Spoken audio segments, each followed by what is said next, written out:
Today, it's about tough guys in the AFL playoffs. For Aaron Garcia, an 0-6 start almost derailed his season, but a midseason car crash almost derailed his life. Today, he'll take on the Chicago Rush. Their quarterback is Billy Dicken, who played this season with a broken jaw, but made the final play of the regular to make the playoff season. They're right now on NBC. We're going to put the D in Dragon, but like Aaron said, there's still O in Dragon 2, all right? Their season was slipping away. Their quarterback was battered. The Dragons were a team without fire. I don't want anybody quitting. You keep playing hard. Then Aaron Garcia led New York to a division title.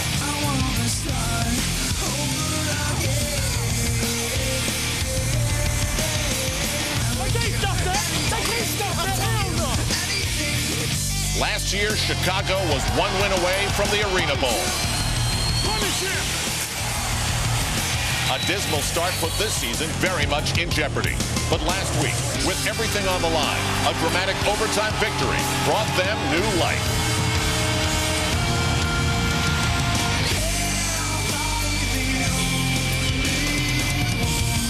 Today, 6 teams share one goal to move one step closer to Arena Bowl 17.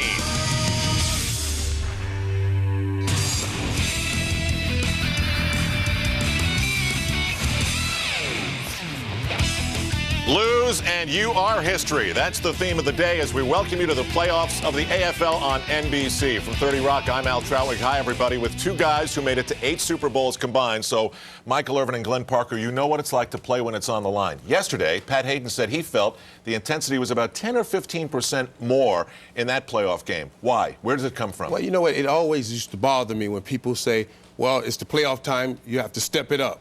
Step it up. Like, did you not play hard all season long? But what they really mean, physically, you can't do any more than you're already doing. But mentally, you tune in more, you pay attention to details, and you play better. Yeah, I think what happens is your adrenaline, because of your mental state, because it is do or die, mentally you get a little more adrenaline then, and that's why it seems that you're so much faster, the hits are harder, and that's why it is much more intense time. So you agree with him? Kind of, maybe That's a little. Scary start. All right, let's take it to the first game that we're going to talk about today. It's the Chicago Rush and the New York Dragons. One of the best stories in the league this year with the Dragons coming back from 0-6. But look at Chicago. They've won 5 of 6 on the road. One meeting this season, it went to New York by 3 points. Mike, what's your take? Do you not believe, I guarantee you, New York is saying, we just go out and play hard, let it all go. We don't supposed to be here. We made it here. And I'm telling you, Aaron Garcia, he would have a great game. And I am taking New York. I'm agreeing with you again. Again? Todd Shell turned this team around. Defensively, they couldn't do anything right the first 6 or 8 games. When I talked to him back then, he said, listen, all we have to do is make a couple corrections, and we got a pretty good team here. Well, they've gone 8-0. They're in the playoffs. I think they're a team that's going to win this game based on the fact that Aaron Garcia, they could lose a player like Mike Furry, and they could still score points. Aaron Garcia, they win this game. All 3 home teams today are favored, and it is no different as Phoenix plays host to the Las Vegas Gladiators. They fired their defensive coordinator this week. Talk about bad timing. They've lost their last 3 on the road, and Arizona took both meetings during the regular season. Michael? And it's not the time to fire your defensive coordinator, getting ready to face Cedric Bonner in Arizona. Arizona has a great offense. Cedric Bonner, he was all AFL, first team. I thought Aaron Garcia should have been Well, he probably should have, but Cedric Bonner is playing incredibly right now. Their offensive production, they have an incredible percentage. They're about 72%. They're going to score a touchdown on offense. That, combined with the veteran leadership on this team and the turmoil that's going on in Las Vegas, firing an defensive coordinator, a quarterback who they've now got a new quarterback starting today, there's a lot of problems there. I think Arizona wins this one. So you both pick Arizona? We're both picking Arizona. You believe that he should be first team over Aaron Garcia? I didn't say that. You know what? Listen, if you're going to put words in my mouth, well, you said something. Let's move on. We've got one more game to talk about. It's the Battle of Michigan. It's the Detroit Fury against the Grand Rapids Rampage.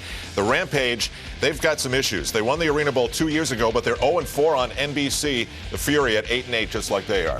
And Grand Rapids, they're on NBC. So if you're 0-4, it's kind of scary, but I'm going to take Grand Rapids. And I'm going to disagree. I think Detroit wins this. Grand Rapids has been falling apart. They've won one good game at the end of the year. Other than that, Detroit's playing pretty well. Coach Luganbill says that all we have to do is stop Clint Dolezel from making the one big play he seems to make. They're going to win this game. Hold Detroit that thought, because Michael Irvin thinks that yesterday the Dallas Desperados lost because they didn't play where they normally play at Reunion Arena. Instead, America Airlines Center. Jim Kubiak to Diallo Burks. This looked pretty good. Yeah, it started out great, but it didn't end that great. How does he get that wide open? Wide open. He did it 3 times yesterday. We go to the fourth quarter when it felt like Dallas, who controlled the flow of this game from the start, was in control for good. But with a rookie quarterback leading them, Leon Murray, Georgia scores with 37 seconds to go. That's an eternity in the final minute of an AFL game. Georgia's defense stood up. Here's the final play. Georgia's defense has led them all year. They stand up on the final play. They're going on. Dallas Desperados are not, and I think Michael wants this excuse of the arena to put a little gloss on the fact that they lost this, and it was his team who picked it all the way at the start of the year. You spoke to Joe Arizona. What did he say? It's my dark horse. It was my dark horse. Well, you know what? Joe was very upset. You know, he really wanted to make he wanted his team to play well. He wanted an opportunity to go farther in the playoffs. I just told him, hey, he had a great season. Enjoy day 2 of the playoffs. We'll be back at you as the first half moves along, and of course at halftime with all the highlights. Thanks for joining us for the AFL playoffs on NBC. We showcasing. We ain't got no pub all year. It's time to get some right here. Win on 3. 1, 2, 3. Win. Whatever you want, whatever you need. Reaction that came from your TVs. AFL or NBC, most definitely it's the place to be. Hold up, y'all, it gets better. It's the battle for the crowd to see who's better. AFL, you can't come close. It's the AFL or NBC. Classic moments, classic hamburgers, the AFL and Wendy's. It's better here.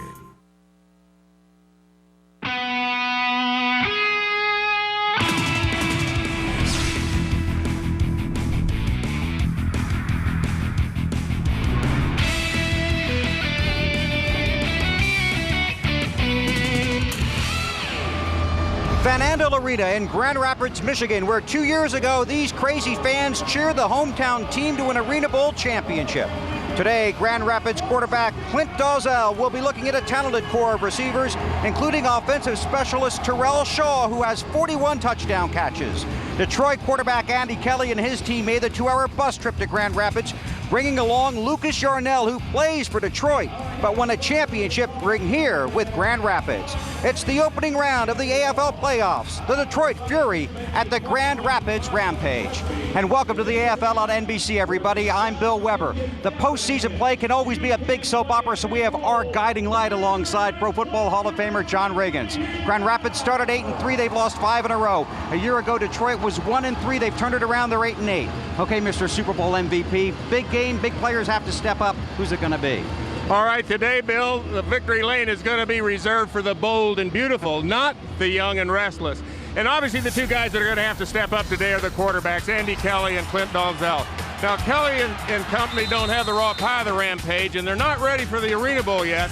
But if he operates with precision, they can win this game today. My advice is to draft Dalzell all day and overtake him on the last lap.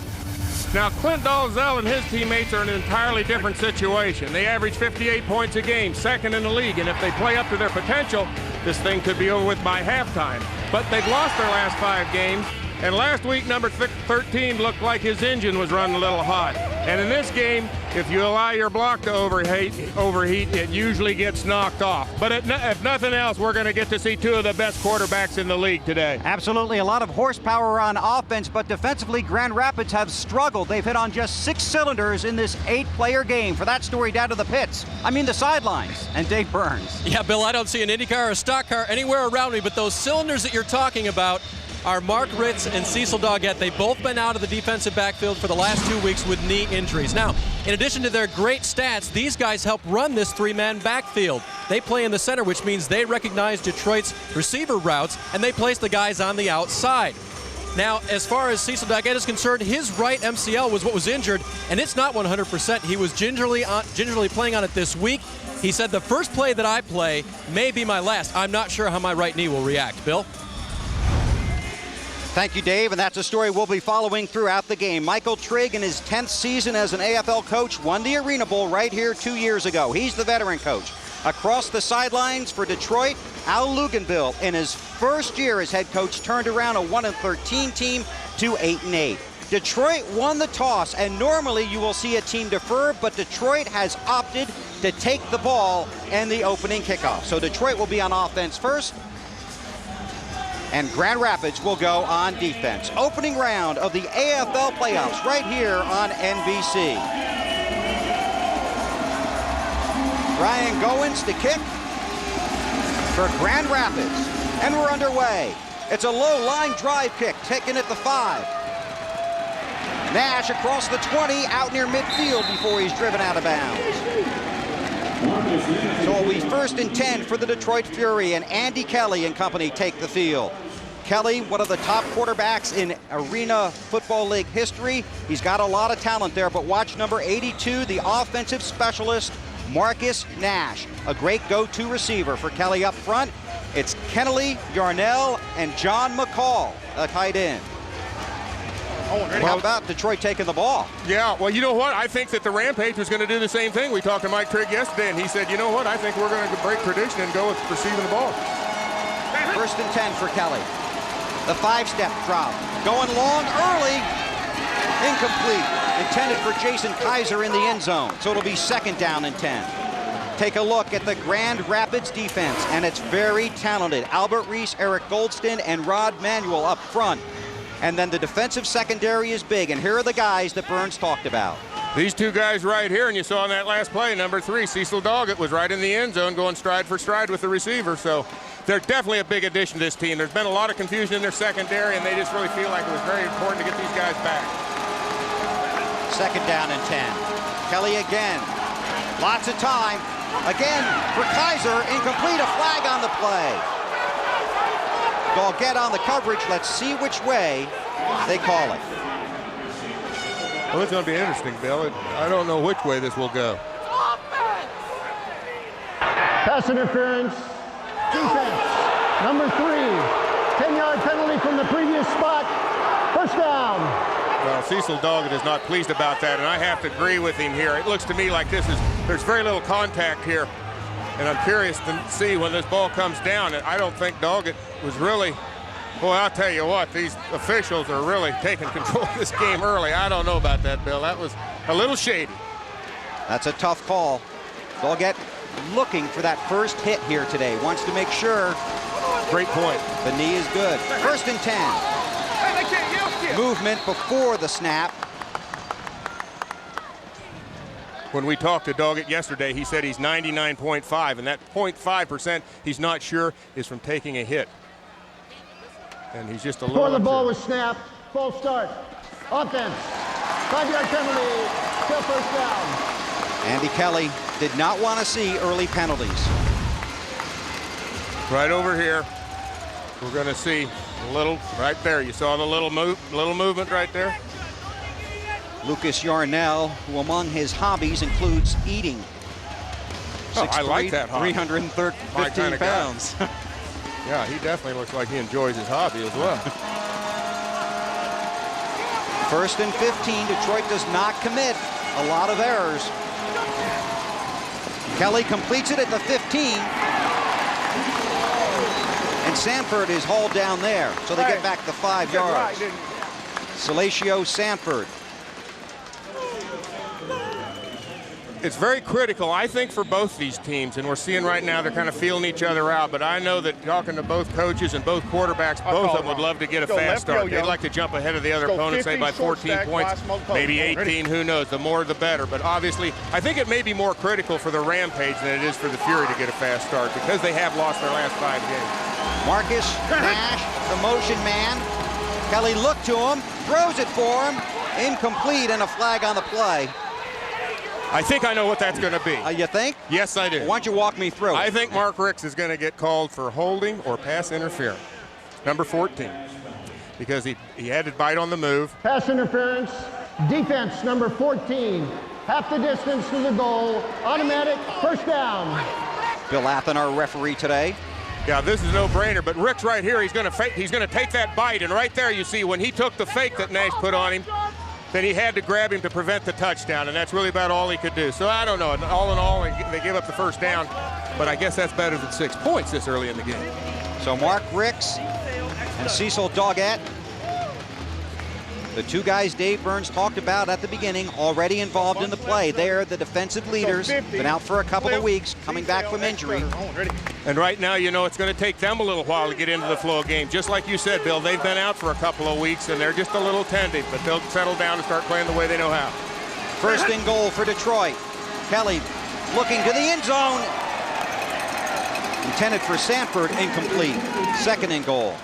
Well, see, now that was one of those throws that Andy Kelly, and he's one of these quarterbacks that's feast or famine, and that was the kind of throw right there that could have got him in trouble. The defender was between the ball, or I should say between the receiver and him, and that's, you can see right here, he's going to go into the corner, and right there, you see number 3, Doggett, you see he was in great position to make that interception, or certainly, obviously, he knocked it down. So Andy Kelly, been known to take a few chances. That's why you see this year he throws 93 touchdown passes, but 20 interceptions. That's a lot. Sanford in high motion. Kelly looking left. Under some pressure, throws incomplete. Intended for Nash. And guarded by Kelly Snell. Actually, I think that's Shea Showers. You're right. That's correct. Showers on the coverage. You had me double clutching over here for a second, Bill. Want to wait a second? I might have got the wrong color here. 50 pole, X-whip slant. Kelly 1 of 4 to start the game. Let's listen for the play. 50 pole, X-whip slant. Oh, ready? Andy doesn't want to share with you.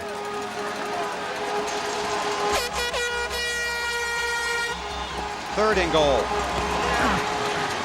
Kelly pumps, throws, again incomplete. And that brings up a 4th down situation. Well, early in the game, I don't know. We're going to see the field goal. Yes, we are. Here comes Nick Gatto coming out onto the field.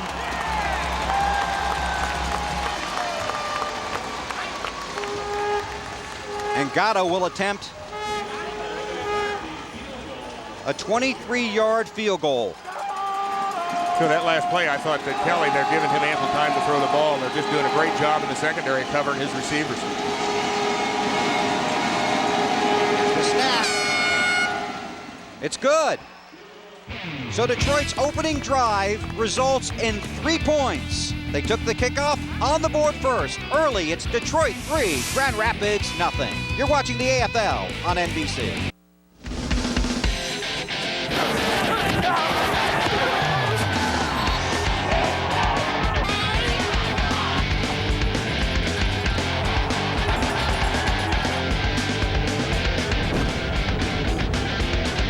Some very memorable moments throughout this 2003 season for both these teams.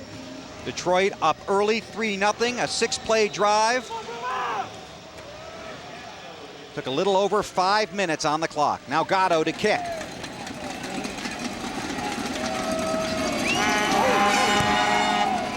Looking to get it off the net. Does. It's taken down there by Marshall. Willis Marshall straight up the field, breaks a tackle, spins around, and falls forward to about the 17-yard line, a 24-yard return.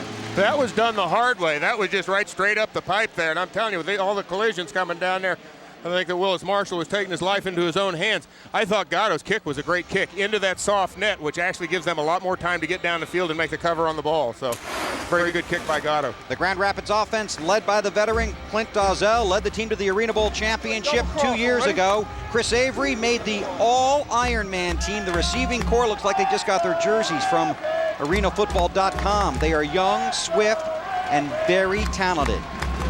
1st and 10 from the 17. Dawzell takes the snap, looks over the middle, throwing long, incomplete. Here's the Detroit defense. Up front, McCall, Rubio, and Kennelly. And then their defense, the man to watch, number 23, Ron Carpenter. He is the key. He's 4th in the league in tackles, 5th in interceptions. A lot of talent back there, but Carpenter is the guy that should stand out this afternoon if Detroit is to go on to victory. And he's returned for a kickoff for a touchdown. 2nd and 10. Kelly wide open at the 25-yard line, completes the pass to Smith. Steve Smith with a big completion, flag on the play. We'll check it out, but first to New York and Al Troutwig. Bill, the New York Dragons in their first ever home playoff game have struck first. Well, we got Garcia to Chris Anthony here, but I love the protection. He has all day to throw, Michael. No, I love the way the receiver kept working. Goes one way, comes back, Aaron Garcia finds. All due to that line, working hard. Chicago has just struck back 7-7, Bill. Thank you, Al. Early 3-0 lead here for Detroit. The penalty on the play was against the Fury, and that moves the ball inside the 10, so it will be 1st and 10 for Grand Rapids.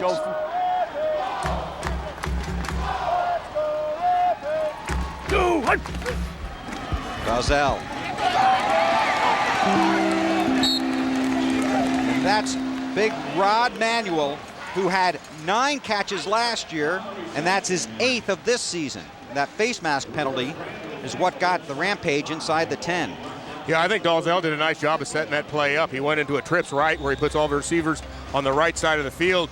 He looks like he's going to go over there. There was running a fade pattern by Terrell Shaw, and then all of a sudden he comes back to the big guy underneath on the screen. Right. Marshall and Smith split wide to the right in a stack. Here's Terrell Shaw in motion. Dalzell to the end zone, flag on the play. Marshall makes the catch for the touchdown. Let's see what the call is.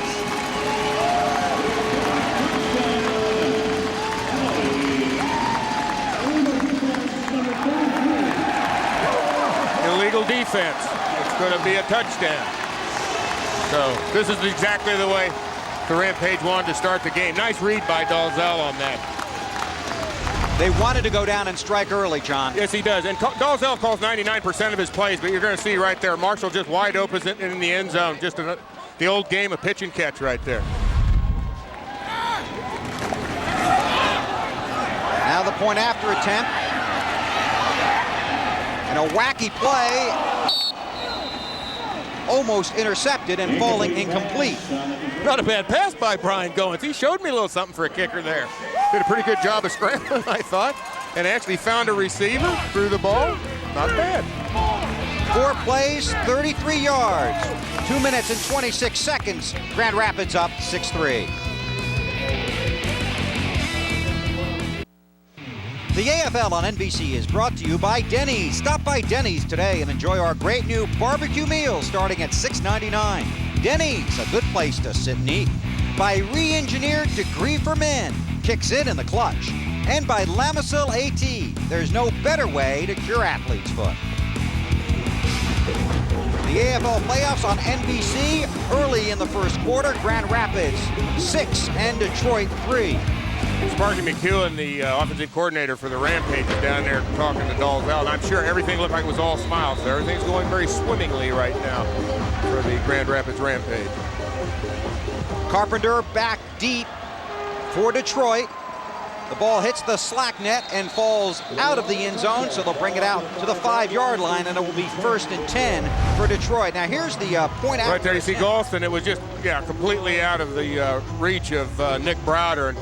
And right here, look at this. I'm telling you, I think Brian Goins does a nice job. He stands there, shows a lot of poise, if you ask me. He sees his receiver, but he didn't read his defense. That's why he's not the starting quarterback. The Garo Upremian. Yeah, a little bit. Now, actually, he looks a little bit more athletic than Gary is. By the way, have you noticed, I don't know, I think Andy Kelly is a cross between Brad Johnson and a guy you may know, Phil Simms. Oh, very similar to both those guys. A good combination. Kelly to throw from his own end zone on the sidelines. Nash incomplete. Looked to me like the Rampage got a pretty good rush on Kelly, and all he could do really was try to unload it underneath. But this is what was critical. We were told this during the week. We were told it yesterday, that really protection is the key to the success of both teams. It gets down to it. It's really pretty much the rule in this league, is how well you can rush the passer. Actually, you know, Bill, it's the rule in every league I've ever been associated with. There's some things that don't change. It's pretty much infallible.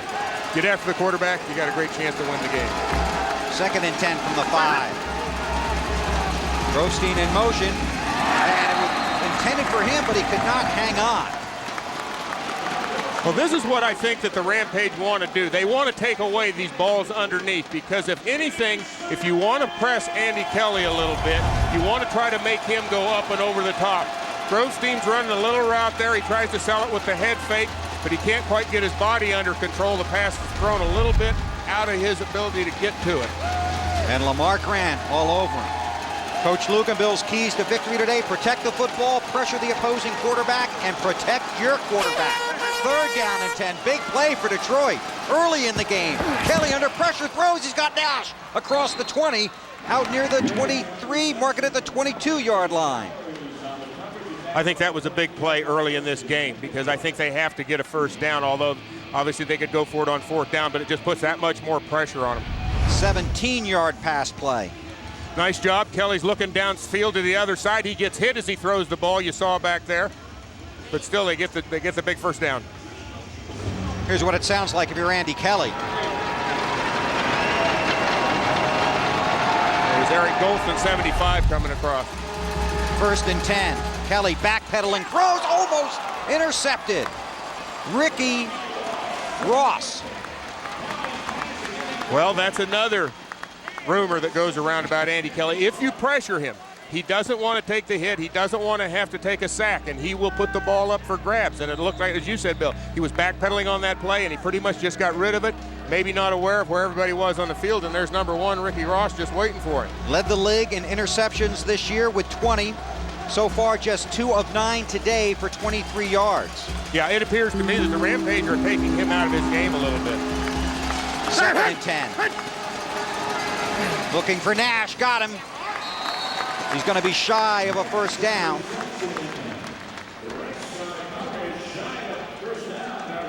And that's going to bring up a 3rd down situation and about 4 or a long 3. I think Mike Trigg would be content to go ahead and let him have all this stuff underneath, as long as they don't go up top. But yet, at the same time, that's a difficult throw for Kelly to make. Get your block out. They'll probably be pressed. They'll probably be pressed. Wide of trips left. Flood Z laser. Owen, ready?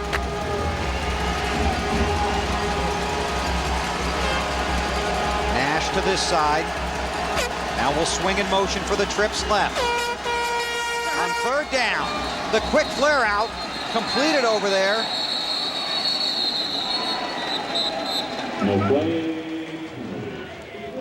Snap. Delay. Offense number 8. 5-yard Never got the play penalty. off. Still 3rd down. Triangle left. So that'll push him back 5 yards and make it 3rd and 8. You know, actually, if you're Rampage, that's unfortunate for you, because you did a great job of defending on that pass, and now they're going to get another shot at that down with only a 5-yard penalty. And to a certain extent, this penalty really doesn't affect them, given the size of this playing field. Kelly again, 3 receivers to the left. The deep drop over the middle, complete. And Bell runs. Let's see, we have the touchdown indication. Apparently he's in for the score. A 26-yard touchdown play. I thought he stepped on the sidelines, but apparently not. Mark Ricks, number 14 for the Rampage, just gets himself completely out of position right here. And you see Bell's going to run the route right now. Now watch him. He makes this big curl right there, and he just runs the thing right on into the end zone. Ricks is completely out of position. It did look like he stepped out of bounds. But no one saw it but us, Bill. It's a touchdown. Now the point after attempt. Big play by the Fury. And the point after is no good. It hits the iron. The kick is no good. Mark that down. Well, that was a critical drive for the Fury, because, you know, had they not been able to get that 1st down and get the touchdown, things could have been rough for them. 6 plays, 45 yards, and Detroit moves in front, 9-6 over Grand Rapids. We'll be back in a moment. Hey, Bill, hand me that shoehorn over there, will you, so I can get my foot out of my mouth. But right here, Herman Bell does not even come close to stepping out of bounds. He's at least, 18, well, I don't know, a good foot from the out-of-bounds marker. Good call, and that tells me don't mess with Tony Lombardo, the back judge. He knows what he's doing, so. All right, Tony, I'm sorry. Great effort and good officiating, and a 9-6 lead for Detroit after missing the extra point. Now, if they are bold and beautiful, I'm talking about the Fury, of course, would we see an onside kick right now? I think it's a little early in the game. I think they like to tempt the game when it's going. No sense in giving Rampage an early shot. Ross and Shaw are deep for Grand Rapids. This is Ross to play it off the net. Has 2 touchdown returns for a kickoff this season, looking for number 3. He's going to go all the way. Touchdown. Oh, man, I don't believe it. A 57-yard touchdown run. Unbelievable. And what did we talk with Nick Gatto last night in the meeting room? He has never, ever had a touchdown run back on him on a kickoff. He's always made the play at the end, and he has a chance to make a play, and he doesn't do it. You see Ross, he sees some daylight. Big guy coming right here. He shakes that, now he's off to the races. And right in here, Nick Gatto making the game-saving or the touchdown-saving tackle, doesn't get it done. I mean, it was almost like a jinx when he told us that last night. In his whole career, high school, college, pro. Now the fake, going for 2. And sniffed out and stopped by the Fury. Now I got to scratch my head. Scratch my head on that call. I don't know, Nick Browder. They're going to run him around the end there on an extra point attempt. Oh well. Well, we knew we'd see a little bit of everything in this game, and it's still the first quarter. The touchdown return by Ross, and Grand Rapids back in front, 12-9. When the Rampage are in need of a big play, the man they have turned to is Ricky Ross. Ross started the season with a missed field goal return for a score. A week later, he picked up a fumble, brought it back for a touchdown, doing it all for him. And Ross completed the hat trick by returning 2 kickoffs for a score versus New York. He's responsible for 4 of Grand Rapids' 10 returns for a touchdown this season. Wait a minute, make that 11. With a 57-yarder here in the opening round of the playoffs. Boy, this is electrifying early here in Grand Rapids. A heck of a run. I mean, it was the Red Sea opened up and he got through it. And there's Nick Gatto, and I know he's got to be really upset about that. He prides himself on making that tackle when he's the last guy in the line of defense. Carpenter again, straight up the middle. He's got a chance. He's going to go all the way. Back-to-back kickoff returns for a touchdown. A 58-yarder, his 5th of the season. That's it. I mean, this guy, I was getting ready to say it before he caught it, that this guy has the same kind of capability. He can get down in the other end zone off a kickoff with the best of them, and that's exactly what we just saw just then. It's almost the same exact kickoff return. He takes it in the middle of the field, and he's not going to veer very much from the middle of it. He's going to bend to the left a little there. He gets through that little bit of traffic, and then it's just a foot race, which he easily wins. Well, that took some life out of the crowd. Yes, it did. Yes, it did. And I know that that's got to be something that Michael Trigg's really upset about. They miss an extra point. Now, special teams. Al Luganville loves the kicking game. Gatto for the point after. Got it. But I'm sure Nick, he's feeling a little bit vindicated right now. He misses the one tackle, but he comes back. He doesn't let it upset him, and he kicks the extra point. So, well, that's the end of an explosive first quarter here in Grand Rapids. First, it was Ricky Ross, then Ron Carpenter. A 57-yard touchdown return, followed by a 58-yarder.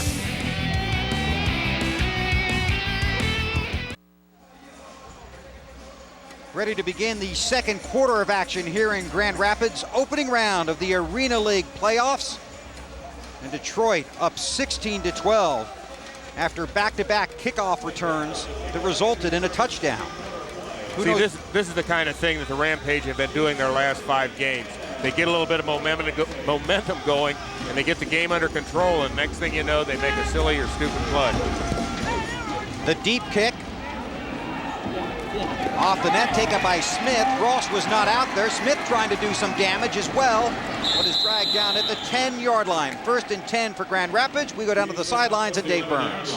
Well, Bill, Cecil Doggett played that first series, and that first series only. We talked about his knee at the beginning of the game. Cecil, why did you come out after the first series? Well, basically, I'm playing spot play right now as needed. The knee still bothers me a little bit, so I don't want to re-injure it and go out there and re-injure it, but so I'll be in sometime in the second quarter. I saw Coach Trigg look at you and say, can you go? What did you say? Yeah, I can go, but right now we're on offense, so I'm a defensive player, so I got to wait till defense gets But he really wants to get you in there, doesn't he? Yeah, somehow, some way. So sometime next series I should be in there. All right, Coach Trigg looking for ways to get this Grand Rapids team back on track, and that almost wasn't it, Bill. The ball on the floor, but recovered by Eric Goldston. This is the kind of play that has driven Coach Trigg crazy this year. He does have, I mean, when you think about it, these guys have scored average 58 points a game. And now you come out here, you throw the ball out here in the flat, and look at this. Nobody's not wrapping the ball up. I mean, you have to be aware of these things. It's a good thing. Number 75 right there, Eric Goldston, is on top of the ball. 6'4", 330 pounds. He is not happy. No, he's not. We just saw a shot of Coach Trigg, and he is not happy. He hasn't been happy all week.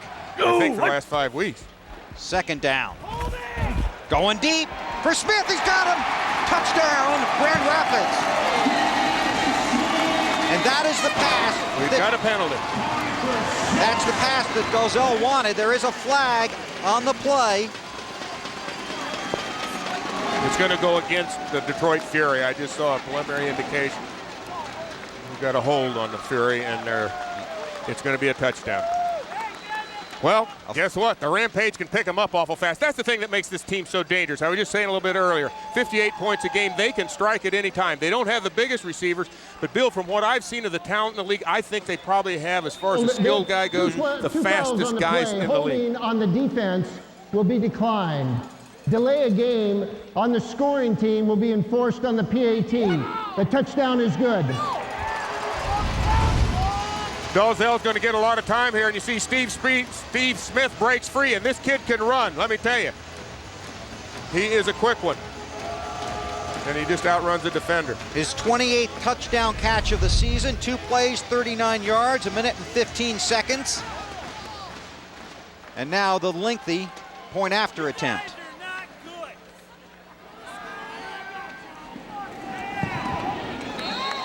It's good.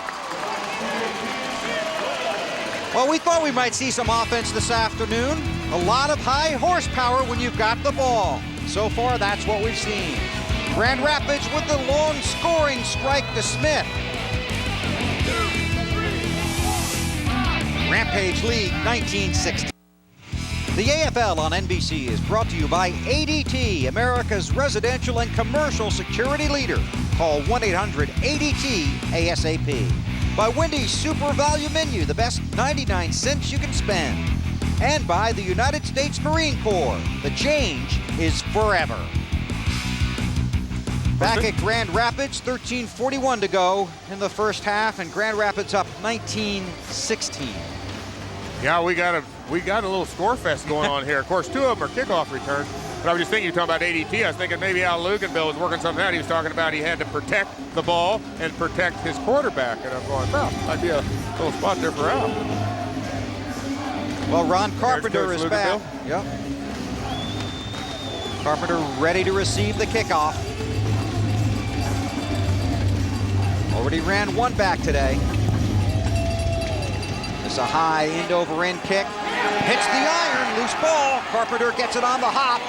He's got a seam. Here we go again, but he's wrapped up at the 13-yard line and dropped by Eric Goldston. There's a flag on the play. 12-yard return. And a holding call against Detroit. Well, that's what the kicker aims for every time. That was a nice job by Brian Goins. Holding number 75 on the receiving team. The penalty is assessed half the distance from the spot of the foul. First down. Half the distance to the goal line, a Detroit first down. Andy Kelly will be coming out of the field. Let's get an update from the sidelines, Dave. Well, Bill, I just spoke with Andy, asked him if Grand Rapids had thrown anything at him he wasn't expecting, and he said, no, they're pressing like I thought they would. He said, but I got to throw the ball a little bit better. I've had some open guys out there that I haven't hit. So Andy knows what he needs to do. Completes 59.9% of his passes during the regular season, 93 touchdowns this year. Now a 1st and 10 from his own 4. Snell in motion. Kelly drops to the end zone. For Snell, lofting it high off his hands and incomplete, and good coverage back there by Mark Ricks. That looked like anybody's ball right there. I think Andy Kelly just heaved it up there, and actually either one of those receivers could have come down with it. And I think that you see Andy Kelly maybe pressing just a little bit. They're running stride for stride right here. Snell and Hicks side by side. and you'll see the ball comes over here. It's thrown over the inside shoulder, which actually it looked like the ball was thrown more to Ricks than it was to Snell. Really not a very well thrown football, and I have to agree with what Dave said of Andy Kelly's assessment of himself. I think he does have to start throwing the ball a lot better. He is the key to the Furies' success. Just 4 of 12 so far, second down and 10.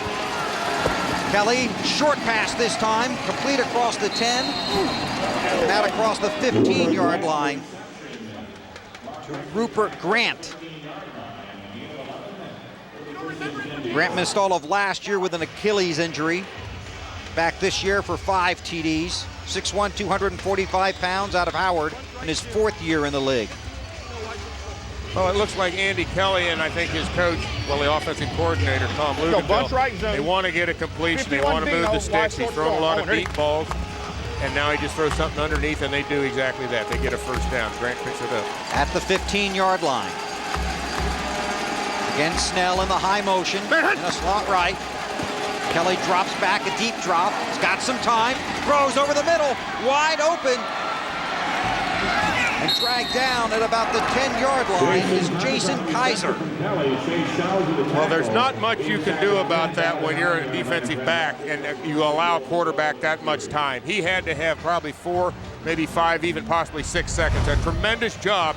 As you can see, Kelly's back here looking for receivers, looking for his receivers. You can't find anybody. A lot of time right there. You're going to see Kaiser just comes open, number 6 underneath there. He makes Grant miss, and then finally Shea Showers takes him down. And this team loves this guy, Kaiser. Does it all for him. He's a go-to kind of guy. Not a guy that gets a lot of the pub or any of that, but a real Iron Man within the team. And he's got some pretty good wheels on him, according to the reports. First and goal. Kelly back, looks right, throws left in the back of the end zone, intended for Nash. He couldn't hang on. This is a closed end zone here, meaning there are boards behind the end zone, and that's like throwing into a shoebox down there. And what did Nash tell us last night in the meetings? What was his biggest adjustment when he came to this game? And that was the boards. He says that's something you can't get used to because they come up on you all of a sudden. He knows right where he is, and that's a ball that he needed to catch. And I can see that Jim, I want to call him Jim Kelly. Andy Kelly is not happy about that. He needed that pass, and you have, this is the playoffs, and we're talking about big guys having to step up, and Marcus Nash has to catch that ball. Nash has 2 Super Bowl rings from the NFL. Kelly again, lobs it for the corner, incomplete. Kaiser was over there, covered by Lamar Grant. And we should point out, I haven't seen Doggett out there on this drive. Nope. Now, obviously, it's just early in the second quarter. You might have to wait till you get a little deeper in to put him in, but this is a big defensive series. I think you're right, Bill. I think that we heard him say this, that his knee is not 100%.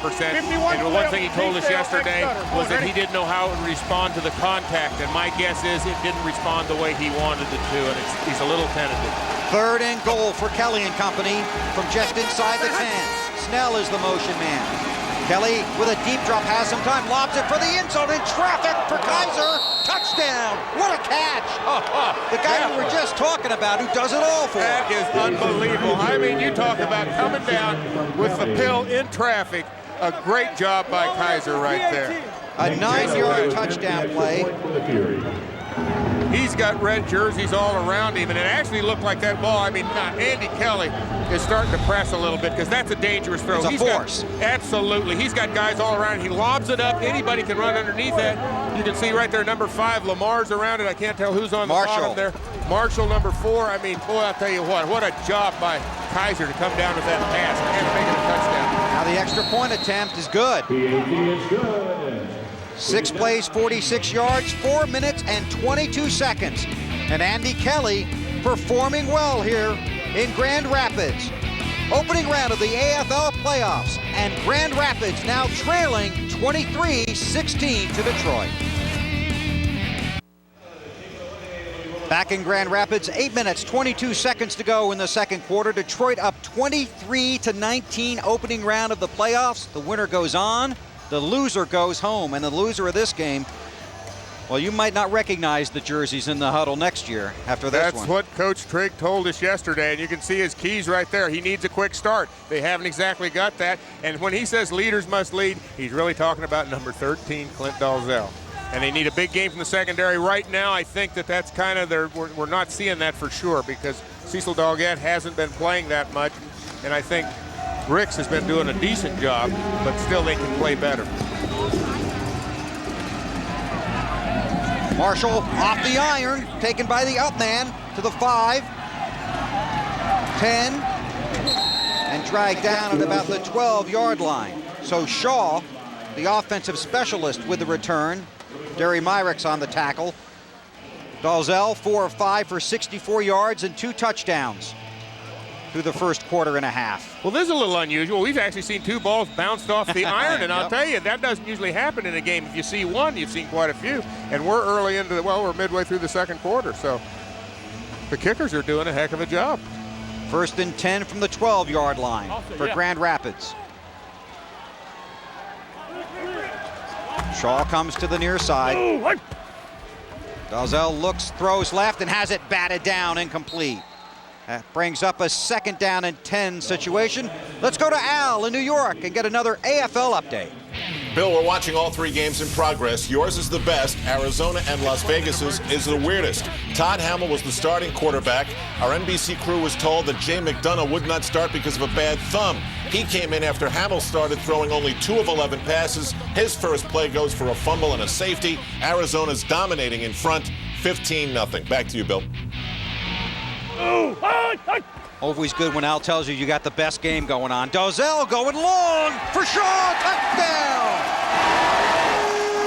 That's the play that they want to execute throughout the afternoon. A 38-yard touchdown strike to the offensive specialist, Terrell Shaw, who had 41 touchdown catches during the regular season. I'll tell you what I like to see right there. Clint Dalzell was sprinting down the length of that field to tell Shaw, great job, great catch. This was a critical down, I should say a critical drive right now, I thought, for the Rampage. They needed to score bad. This is just a tremendously thrown football, and you'll see Shaw makes the nice catch. It was right into the end zone, but I thought this was getting to a critical juncture. 2 plays, 38 yards, a minute 13 off the clock, and the point after is good. So Grand Rapids with the high-powered offense and the long strike.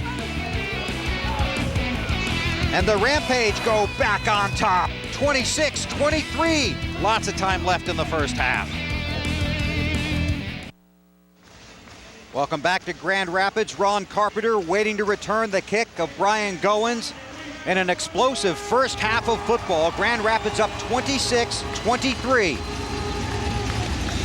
Well, one of these teams is going to make it into base camp tonight, Bill, and one of them's going to fall off the side of the mountain. Goins for the net. Carpenter, 5, 10, wrapped up at the 12, dragged down about the 14-yard line. First and 10 to Dave. Who's watching his team take over on defense. Cecil Doggett back in. You talked to him earlier and asked him if he could go. You want him in this game, don't you? Well, we do, but a player is the only person that really knows how healthy it is, how effective he can be, and that's why we have good veteran leadership. Hopefully he makes the right call and doesn't put us in a bind and not let his heart go over his head. We know you were angry with your team this week. This has been such a seesaw battle. Do you have a feel for him yet? Well, they're a good football team. They can score anytime Andy Kelly's there. We've got to play a little better defense. Right now, we're just hoping that we can force him into a mistake, and hopefully our pass rush will pick up a little bit more and we can put some pressure on him. And are you pleased with the performance of your guys so far? Yeah, I'm pretty happy to this point. We made some mistakes first drive. It's kind of just like we've been playing this year, and the mistakes are the things that we feel like have been killing us. But we seem to be communicating, playing with some enthusiasm, and I'll take what we've got going on right now. Okay, Bill, back to you. Thanks, Dave. Coach using the word happy. I don't believe it. I think he knew he was on camera, Bill, and he didn't want to show his bad side. 11 yards to Nash on that first play, now on the ground. Frank Leatherwood with the carry. That was a pretty good looking running play, if you ask me. You don't see that often, but just a little toss there to the fullback. They get a lot of nice blocking out there on the edge, and Leatherwood picks up a few yards. You know, he had his only carry last week. He was 1 carry for 2 yards for the entire season, so he really pumped his stats. Doggett is back out on the field. Did you play hurt in situations where the coach didn't know exactly what your situation was, John? Not if I could help it, Bill. You know, your career, well, actually, it's kind of making a joke out of it, but Doggett's career's on the line here. Second down, Kelly for Nash. turned around, the ball falls incomplete. And that'll bring up a third down situation. Tuesday night on NBC, Dog Eat Dog is back, bigger and better. That's the premiere of Dog Eat Dog. Tuesday night at 8, 7 Central on NBC. And that could describe the Arena Football League playoffs. I think that's it pretty much. Or just a walk down the street in New York City where I live. You know, I was going to get back to that. I was making a bit of fun of it, but, you know, I think that Coach Tripp is right. A player has to know because ultimately it is his career. And if you tear your knee up, it could be the end of your playing days. Big third down play here for Detroit. Kelly's got Nash on the left side looking for him. Threw it behind him. Incomplete. Yeah, Nash is on the coverage. Sorry, John. No, I'm just going to say Nash is looking back at Kelly because he did have him beat. I mean, it was really, I'll tell you what, though, Doggett, really some nice defense on this. He is just like a cat on him. Watch this. He goes move for move. He takes everything right there, and he comes right back. But you see, he's open over here, but the ball's thrown behind him. But I thought Cecil Doggett, considering that he's got a bad knee, some really nice coverage on that play. 4th down and 5. Grand Rapids looking for the stop. A 26-23 game. Rampage by 3. Here's the 4th down play. Kelly, deep drop, lobs it for the end zone. He's got Grofstein right open. Touchdown flag on the play. There is a flag on the field.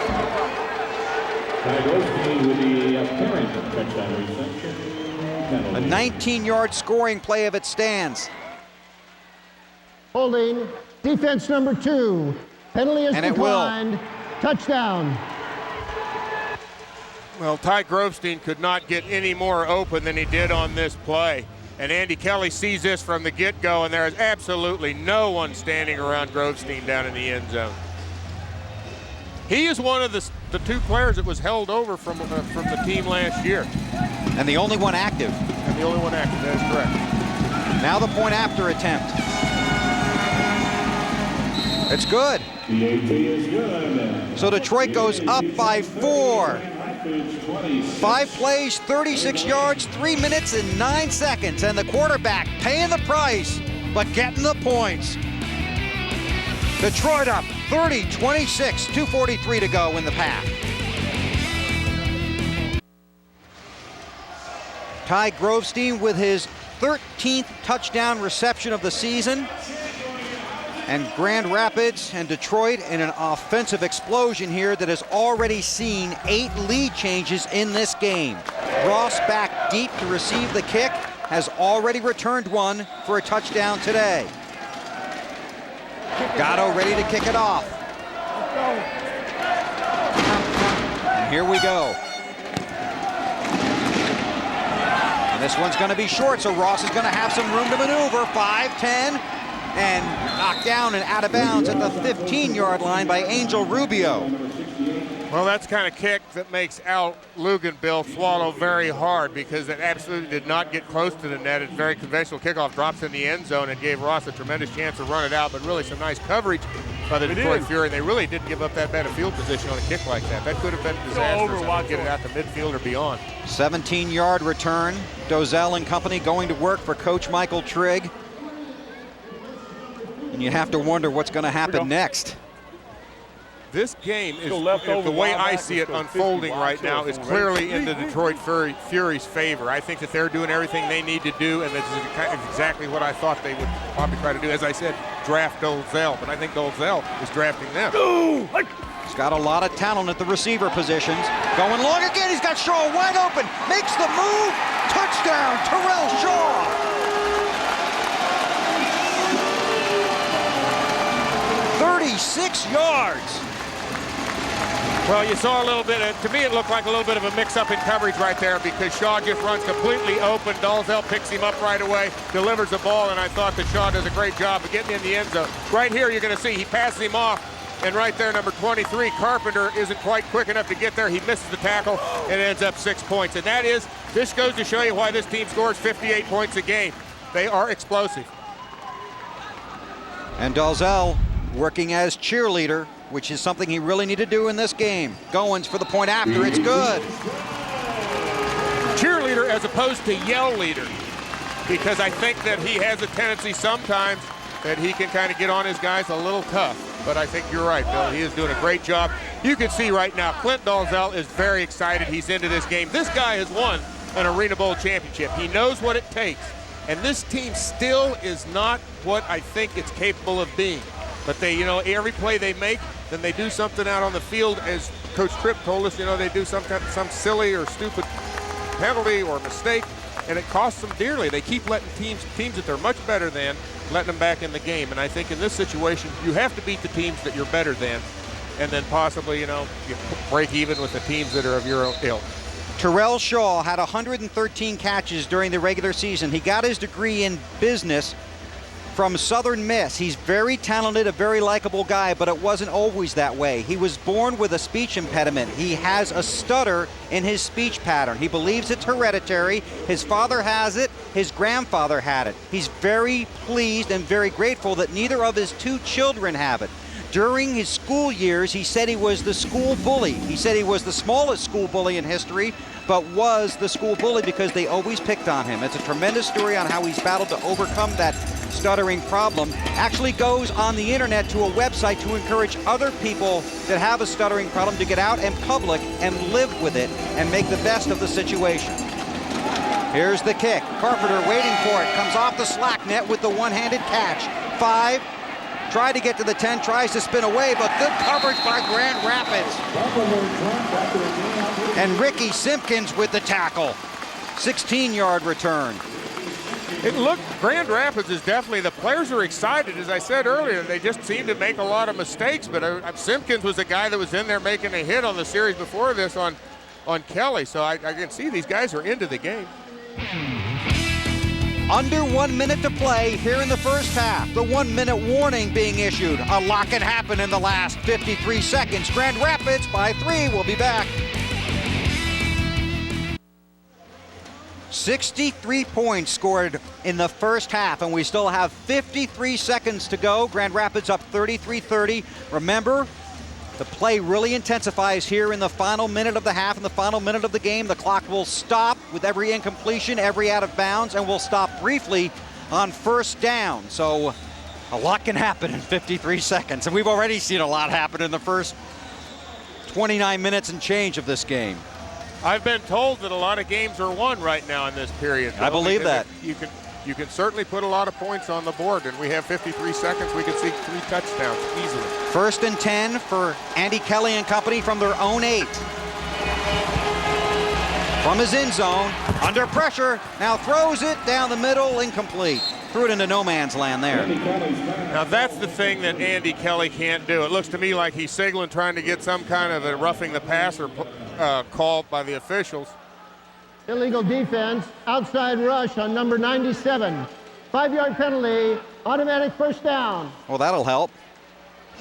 Yeah, he's got to stay in a certain lane, and he did not do that. Number 97, Rod Manuel. Yep.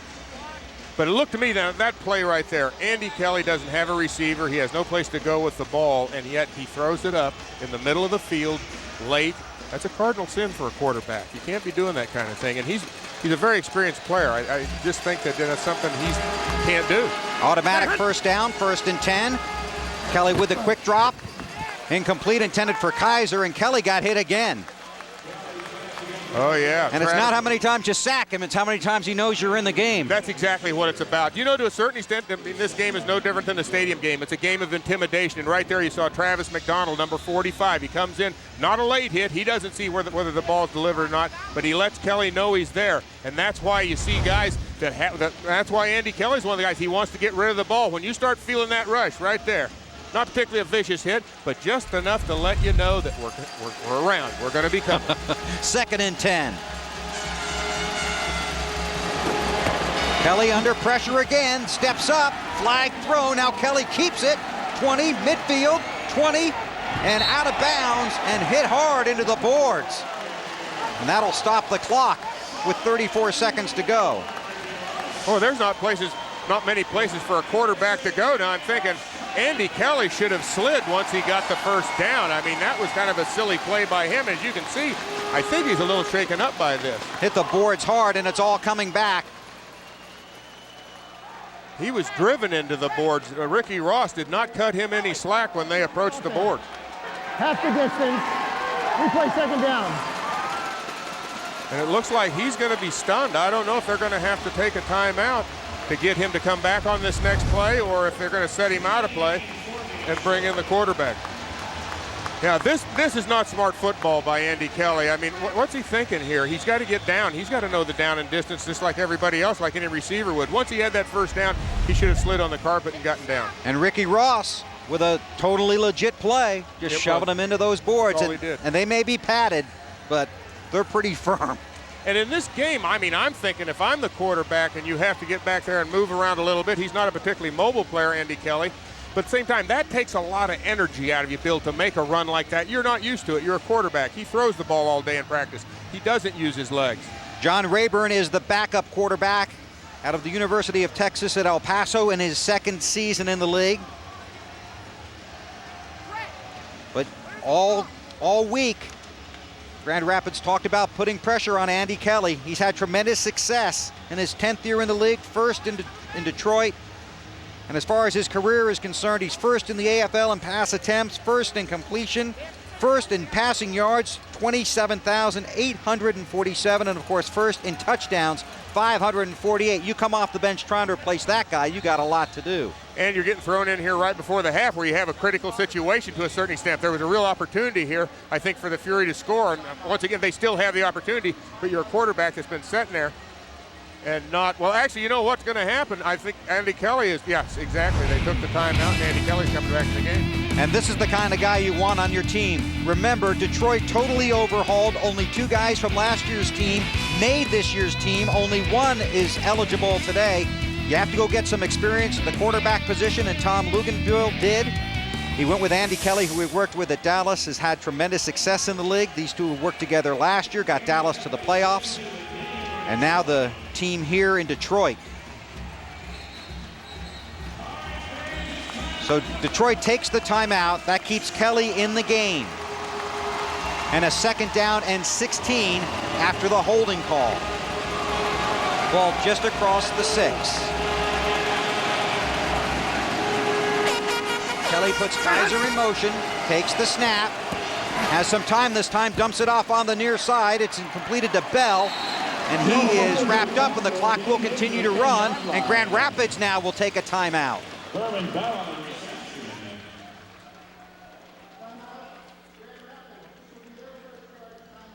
In 2 weeks, on Saturday, June 7th, NBC proudly presents the final leg of the Visa Triple Crown, the Belmont Stakes. Funnyside triumphed at the Derby and then ran away from the field at the Preakness. Now this New York-bred horse returns home on the threshold of racing immortality. Can Funnyside gallop into history and capture the first Triple Crown in a quarter century? Don't miss a chance to witness history. The Belmont Stakes coming in just under 2 weeks, Saturday, June 7th, right here on NBC. Let's see if we can eavesdrop on Kelly here. He's got the play. 3rd down play Ball's coming in there, up. go get it now. Right yo-yo. 51 Pogo, Z flash. Owen, ready? Pogo was post corner. And a 5-step drop. That's a route it seems like Al Luganville does not like to throw because he doesn't feel that Andy Kelly is very proficient at it. Let's see what happens. Big 3rd down play late in the first half. Kelly throwing long, incomplete, no flag. I think Mark Ricks got away with one right there. It looked to me like he firmly planted his left hand in the middle of Marcus Nash's chest when that ball was coming down. That has been a good battle between them. Here right it is, here, you're John. going to see that left hand. Watch it come right in there. And that, to me, looks like pass interference. But the official was behind him and could not see that. 4th down play now and 13. Let's go. 51. 19. Short, X-post curl. 19 seconds to go in the half. Well, this is a huge play because Detroit doesn't want to give the ball up. Absolutely huge play, and if they get the ball back, if the Rampage gets the ball and turns over on down, they're in great position to take a couple shots at that end zone. And Grand Rapids will receive the 2nd half kickoff, and now the clock is stopped. Timeout, Detroit. And you can see right here, Robert, well, I missed him right there, but Robert Smith, the assistant head coach, is really trying to get his defense fired up and get him to make this play and make the stop. Okay, good. Yes. So you have to wonder right now, how Kelly's feeling, John, because that's a hard hit. Had the timeout. We got one more, don't we? They called the last one. I'm curious to know exactly what he shook up. I mean, it looked to me probably it may very well knock the breath out of him. It doesn't look like he's limping his arms or anything like that. Any extremities are bothering him. But he's a competitor, obviously. When you lead the league in that many categories for your career, it seems to me that you're the kind of guy that will answer the bell. 10th year here in the league, now facing a huge 4th down play. 4th and 13. Remember, the winner goes on in the playoffs. The loser is finished for the season. 2 8-8 teams. Grand Rapids trying to snap a 5-game losing streak. Kelly with the drop. Throwing long, he's got Bell open. He runs under, makes the catch, and rolls into the end zone. Touchdown. No, they marked him short. Now it's a touchdown. That was the original indication. I was going to say nobody touched him, and he rolled into the end zone with possession of the ball. I would have thought it was going to be called a touchdown. A 40-yard touchdown play. And Andy Kelly walks off the field, perhaps a little dazed, but satisfied with this throw, and he really had to heave that, didn't he, John? And you know what? He throws it off his back foot. This was a big-time throw, big-time play. And this Andy Kelly has played in 2 Arena Bowls, and he knows what the playoffs are all about. That was a huge play for the Detroit Fury. Nick Gatto for the point after attempt. And Detroit goes back in front, 37-33, 11 seconds to go in the first half, and that's plenty of time to get another scoring attempt. You got to figure they're going to get a couple of plays off in this that the Rampage are, but it's something they got to, they do got to try and get another touchdown. Now watch Kelly's reaction here after completing the touchdown pass to Bell. He gives it the all good. It's all clear, guys. His 11th touchdown catch of the season. He was very calm and cool. We talked to him yesterday. You could tell he's a veteran. I talked to him before the game. It was the same thing. He certainly seems to have the equanimity that it takes to play this game in the playoffs. And that's the one thing when you get into the playoffs, the lights get a lot brighter and they take away the safety net. And it doesn't seem, the good ones, it doesn't bother. But some of the guys it weeds out. Andy Kelly is not one of those people. Ross and Shaw will be deep for Grand Rapids, waiting for the kick from Gatto, and it'll be very interesting to see what kind of kick we get here, whether he goes for the net, just tries to pooch it down the field. You want to keep it out of the hands of Ross, I would think, with 11 seconds to go. He's already returned one for a touchdown today. You don't want to give up another one here. Well, yeah, I'm sure that Al Luganville has instructed everybody on his special teams to get down there and make sure that Ross does not break another one loose. Here we go. It's a little squib kick that's going to go through the end zone, off the wall, and then is whistled down for hitting the walls in the end zone, which are out of bounds. And that'll bring it out to the 5-yard line. And because the ball was not touched in the field of play, right, no time ticked off of the clock. And so we're still sitting here with 11 seconds to go. And as you were saying earlier, Bill, a lot of time still for the Rampage to get on the scoreboard. Pat Hayden was talking yesterday that he saw a game where they scored with 0.2 of a second left in the half. I heard that. In the final minute, the clock does not begin until the ball's put in play on the kickoff. So as John pointed out, still 11 seconds to go for Dalzell and company. We've seen him throw long to Smith a couple of times, and Shaw, this time his arm is hit. There's a flag on the play. It may be an offsides because that was a hard count. It looked to me like it might have drawn off one of the defensive linemen. Defense, number 91, 5-yard penalty. Big John McCall. Yep, he got his mojo moving a little too soon. That cost Grand Rapids 4 seconds, but it'll be an automatic first down from the 10. Go, Willis. Right wing back 50 bingo. Ready? Well, we said go Willis. That's Marshall. He's to the near side, the bottom of your screen. This pass is complete. Ross with the reception, got it out across the 20 and now down to 3 seconds.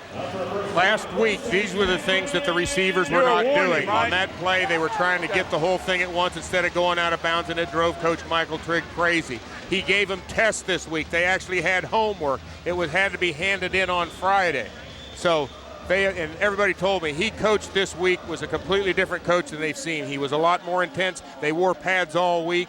There was a lot of hitting going on. He's trying to get his team fired up and enthused about the game. They've lost 5 in a row, and when we talked to him on Thursday on the phone, he was very disappointed in his club. But as you mentioned, put them in pads the first week before the playoffs, something you do in training camp. Right, and we talked to Lucas Yarnell last night. They have not been in pads, talking about the Detroit Fury the entire season. But you're right. I mean, I think that Coach Trigg was at a point he didn't know what to do with his team because they really weren't responding to anything. He encouraged them, he yelled at them. So basically, I think most football coaches go back to football is basically a violent game. So that's where we're going to take it, guys. 43-yard field goal attempt here for Brian Goins. 3 seconds to go in the half. It's on its way. It's off the net. The ball is in play.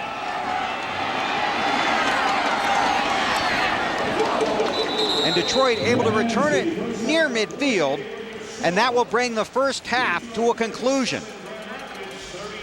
So Andy Kelly and company able to answer and move to the lead. Dozell and company playing at home, trying to stop a 5-game losing streak. Meanwhile, Detroit and company looking to rebound from a 1-13 season a year ago and march into the playoffs. At the half, Detroit leads Grand Rapids 37-33. Stay tuned for Al Troutwig, Michael Irvin, and Glenn Parker after these messages and a word from your local station.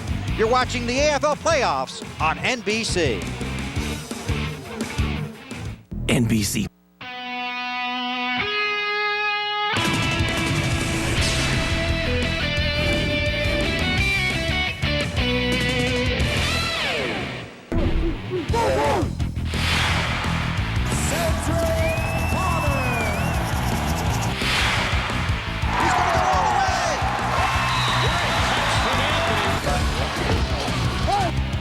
There's another level, and it's called playoff intensity.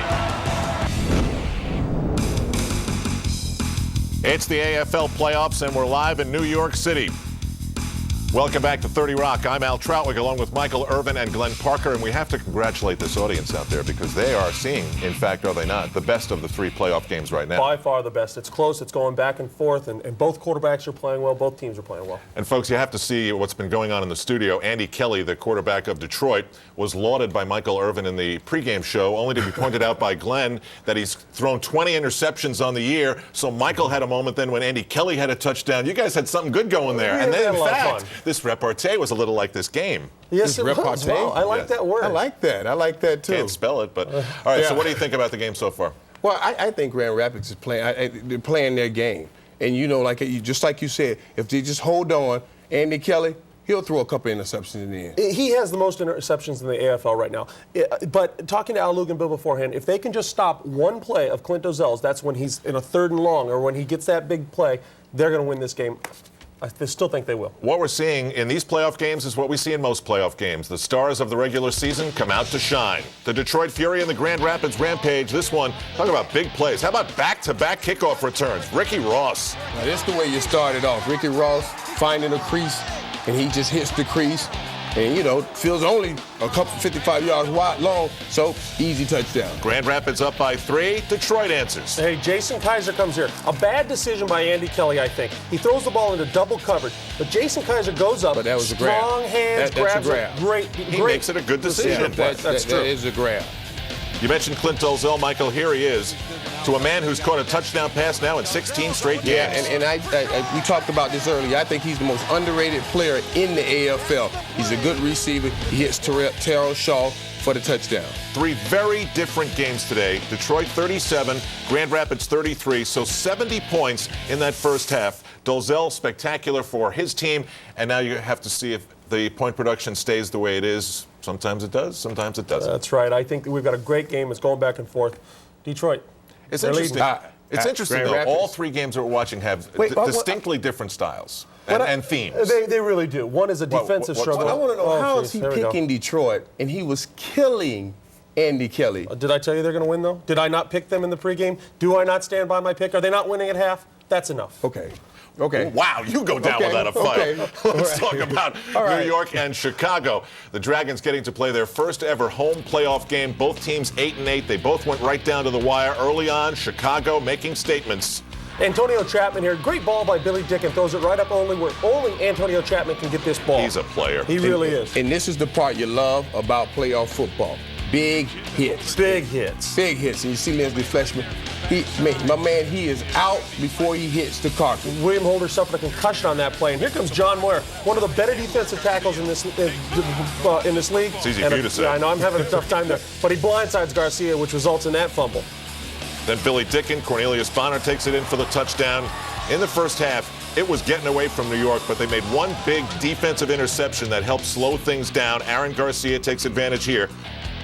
Hits Chris Anthony in the corner on the corner route. All now, right, that corner route. Ray Bentley said this is his favorite route to throw. He likes it more comfortable than this with the out, and that's very rare for a quarterback to like that. As you can see, clock ticking already in the third quarter in that game. Billy Dicken has gone across the goal line with 0.7 of a second in the first half to make it 21-17. Chicago has just kicked a field goal. As you see, instant updates from the crew.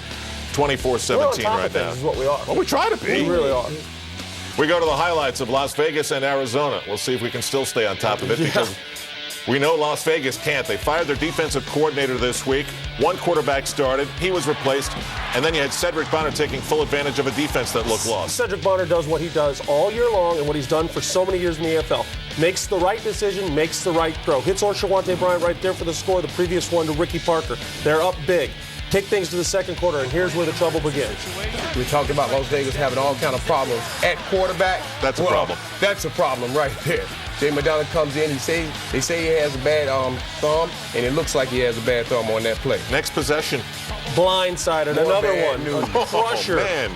And this time they recover it in the end zone for the touchdown. So a safety and a touchdown on a couple of bad snaps. Las Vegas is reeling. They get a touchdown. They recover an onside kick. They're starting to feel good. Oh, Arizona scores again, 28-7. They are also into the third quarter. So of the things we've seen so far today, where would the Las Vegas performance so far rank in terms of what you think is the most interesting or surprising? Well, I think it's the most, not the most surprising, but it's definitely the worst performance we've seen of the team all year.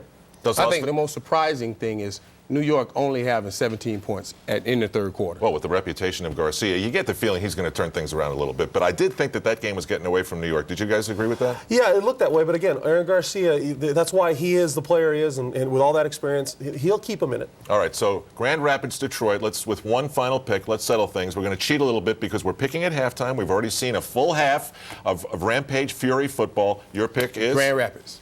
Detroit. They're winning. And after he killed Kelly. It doesn't matter. That trips me out. Jeez, that's the ability Sometimes to be we solve objective. nothing. I can look at my own Updating pick. you during the second half. Thanks for joining us, and enjoy the second half of your game. No both sides.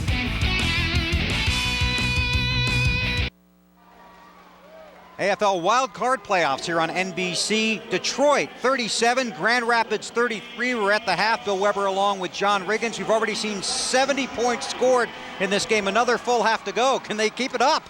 You know, Bill, I think somebody's going to run out of gas before we get to the end of the fourth quarter. Or maybe somebody's defense is going to show up, but it's been offense all day, hasn't it? Throw in 2 kickoff returns for touchdowns. Right. I mean, that was pretty back-to-back, I might add. And one frightening moment late in the first half. Yeah, it was a play here where I think that Andy Kelly's got to, as I said earlier in the game, he's got to know the down and distance. He's scrambling here, which is something he never does. But you'll see he gets the first down, but right there, Ricky Ross, number 1, drives him a clean hit, drives him into the dasher board, and he clearly was shaken up on that play. Kelly, he certainly came back and really made some nice passes afterward. He sure did. He threw that 40-yard touchdown pass to Bell. Let's get an update on Andy from Dave Burns down on the field. Well, and Bill, I'm sure that touchdown pass to Bell made him feel better, but how's your body after that hit to the wall? It feels okay. Probably more than anything, I was out of breath. That's the longest I've run in a long time, but took a pretty good shot on the wall, and I was a little dizzy, but I was able to catch my breath and luckily come back in. Now, it's easy for me to say, but did it go through your mind to slide? Well, it did for a second, and I saw the guy behind me. I was looking back. I guess you're not supposed to do that, but I'm not used to running, so I was looking back, and I saw him. I just wanted to get to the wall and not fumble. That was my main concern, and this turf is pretty rough. I didn't want to get burned up really bad either. All right, well, the good news is he's playing the second half, guys, and they're getting ready to kick off. Bill? All right, Dave, thank you very much. Take a look at the halftime stats in a half that resulted in 70 points being scored. This was just 2 boxers trading punches, I think. I mean, of course, you see this tremendous discrepancy in time of possession right here. Almost 2-1 really, but still the point totals and yardage totals very close. And the one thing, as you pointed out, that doesn't show the 2 dramatic touchdowns on kickoff returns. Back to back. You know, it's interesting too, because now I know why Andy Kelly didn't slide. Carpet's way too rough. Oh, and the mascots are into it too. That reminds me of the Chief from the Redskins and the Cowboy from the Cowboy. Gatto with the kick. It's going to go out of bounds shy of the end zone. And so Grand Rapids will set up 1st and 10. This year, Denny's is putting together Denny's Great Uniform Giveaway. Log on to arenafootball.com for a chance to win uniforms for your local team, provided by Majestic Athletic. This week's winner is Abdullah Al-Kasabi from Rolla, Missouri, who won uniforms for his local soccer team. So congratulations, and make sure you stop into Denny's and get registered. Good thing that wasn't an Alka-Seltzer commercial. You would have had your hands full. They spot the ball at the 5-yard line. 1st and 10 for Grand Rapids. Clint Dozell, the quarterback, brings his team up to the line of scrimmage, sends his man in motion, then flares it on the right side. It's complete.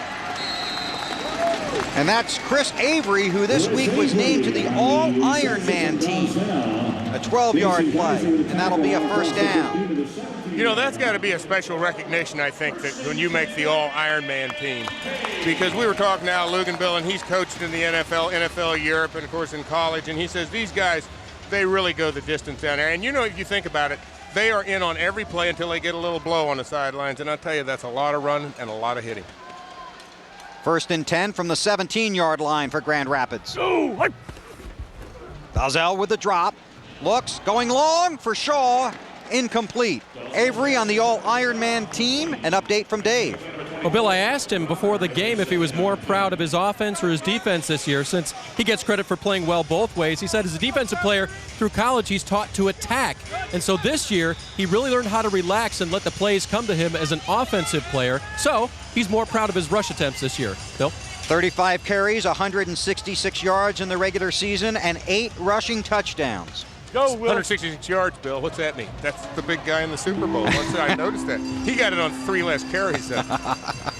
You remember all those stats, huh? That's one of them I do. 2nd and 10. This pass is complete along the near side to Shaw.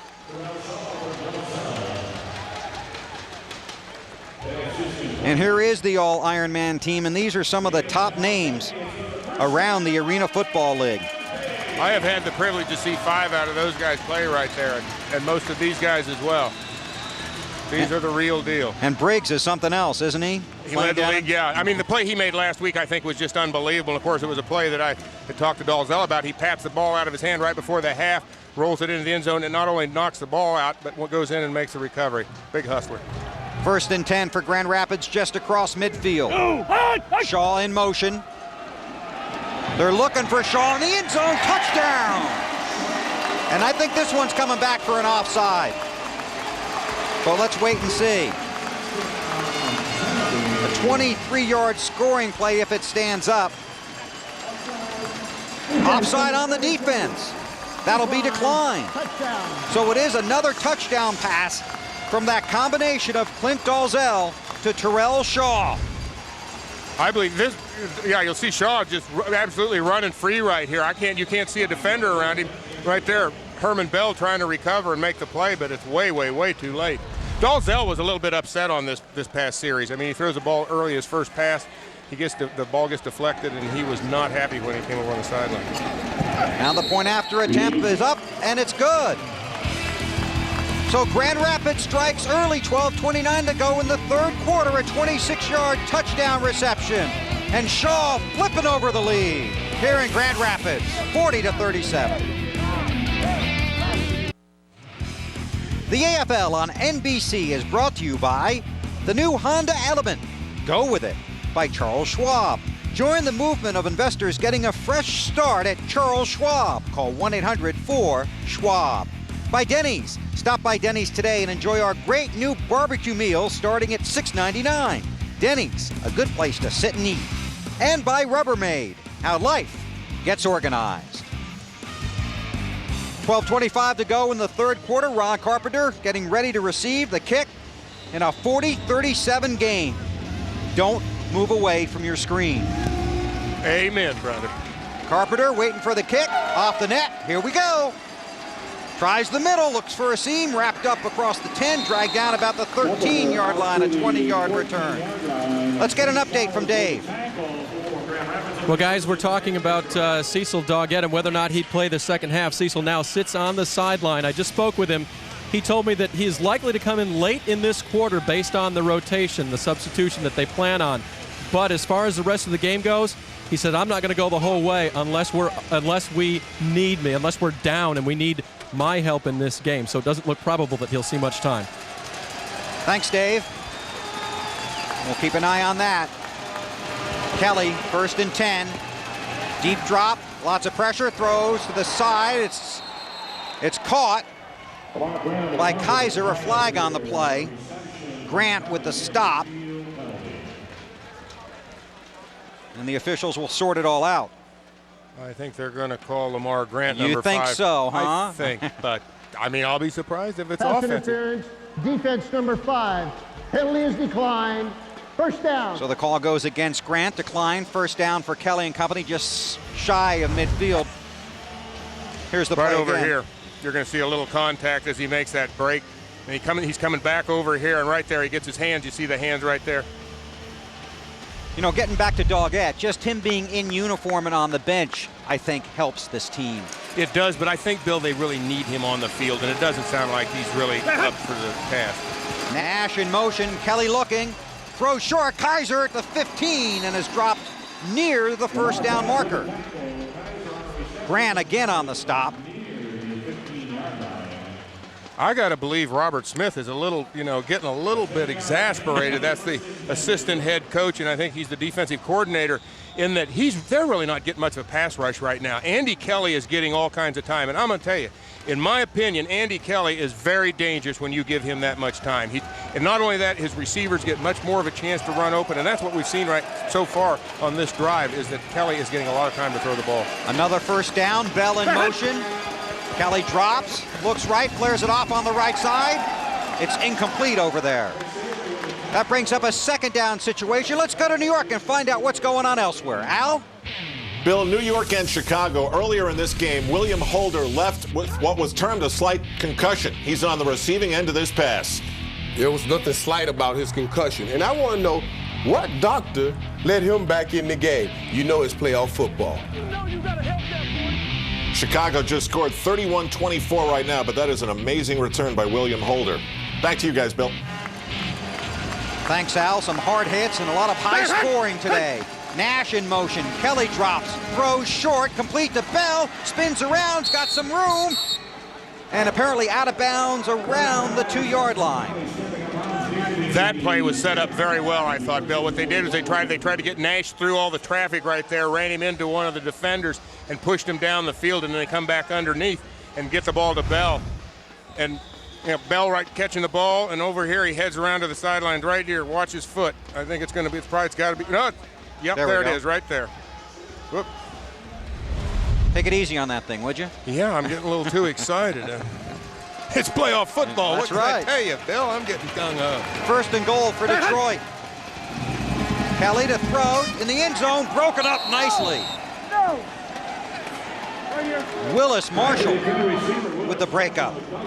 I'll tell you, it looked to me like Jason Kaiser made a big play on that, because I thought it was possible that Marshall was going to go ahead and cradle the ball and come down with the interception, but Kaiser gave him a little shot and jostled the ball loose from him. Z to bunch right, fake 48 toss, tight end sneak. Completed passes to 6 different receivers today. Right. Fake 48 and toss, 16 different receivers throughout the regular season. Even he admitted yesterday, that's a lot of guys. Puts everybody up on the line this time. Now Bell comes back and circles in motion. The fake pitch, the toss, incomplete. And that was intended for John McCall, who was changed from number 91 to number 17 because of a torn jersey. 6'2", 290-pound lineman out of Central Michigan in his 4th season in the league. A tiny 290. He's had 11 tackles on the year with 4 sacks. Definitely one of their better defensive linemen. In fact, we were told about Michael Trigg told us that he was definitely one of their better pass rushers. But he would have kept that ball. An arena playoff touchdown. Third down for Kelly, again to the end zone. Nash turned, the ball was already on its way and he couldn't rope it in. That's a timing route, and I don't believe Nash was quite ready for the ball. Right. And I don't know if Andy Kelly could have waited just a second, but when he came back, he was ready to throw. He let loose of the ball, and it just surprised Nash. He got the ball. As he's coming out of his break, you'll see Kelly right there is getting ready to throw the ball, and he doesn't have his back turned around. It's just too quick for him. Stumbled there. Looked like he stumbled. So now the field goal attempt to tie the game.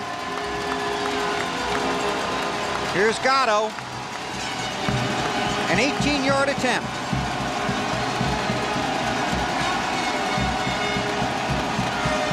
It's on its way, and it's good. So Detroit answers with a field goal here at 7:16 to go in the third quarter. A lot of offense, a lot of time left. Tie game, Detroit 40, Grand Rapids 40. First-year head coach Al Luganbill has seen his Detroit Fury come back to tie Grand Rapids on a field goal 40-40. And Michael Trigg doesn't smile very much during the game, and he's not smiling now. Gatto with the squib kick. And a flag. And that may have gone out of bounds and out of play prior to entering the end zone. Fan, of course, gets the ball. Now the official's talking it over. Gatto's right in the middle of that, and he's telling them that no, the ball went into the end zone. And they're trying to take the return away, obviously, from Grand Rapids. But you don't want to kick it out of bounds. Free kick out of bounds. By rule, the ball will be placed at the 20-yard line. First down. And that is the rule. If it's not in play, it comes out to the 20. So Gatto not happy with that, but he is the subject of our U.S. Marines player profile. Out of Arkansas State, works in concert security in the offseason, but all this right now is really irrelevant because the most important thing was that he had never allowed a kickoff return for a touchdown in his entire kicking career going back to high school. But he did today. Dave? Well, Bill, he told us that yesterday, and of course on that kickoff, he had Ricky Ross in his sights, but Terrell Shaw threw a good block on him and kept him from making that tackle. I went over to Nick right after that, and he saw me coming, and he said, don't even say it, because he knew he jinxed himself telling us that story. But he shook it off. He's a pretty good-natured guy, and he'll get over that last kickoff, too. 1st and 10 for Grand Rapids from the 20. Dalzell looking long again for Shaw, broken up by Carpenter. Flag on the play. Flag on the play.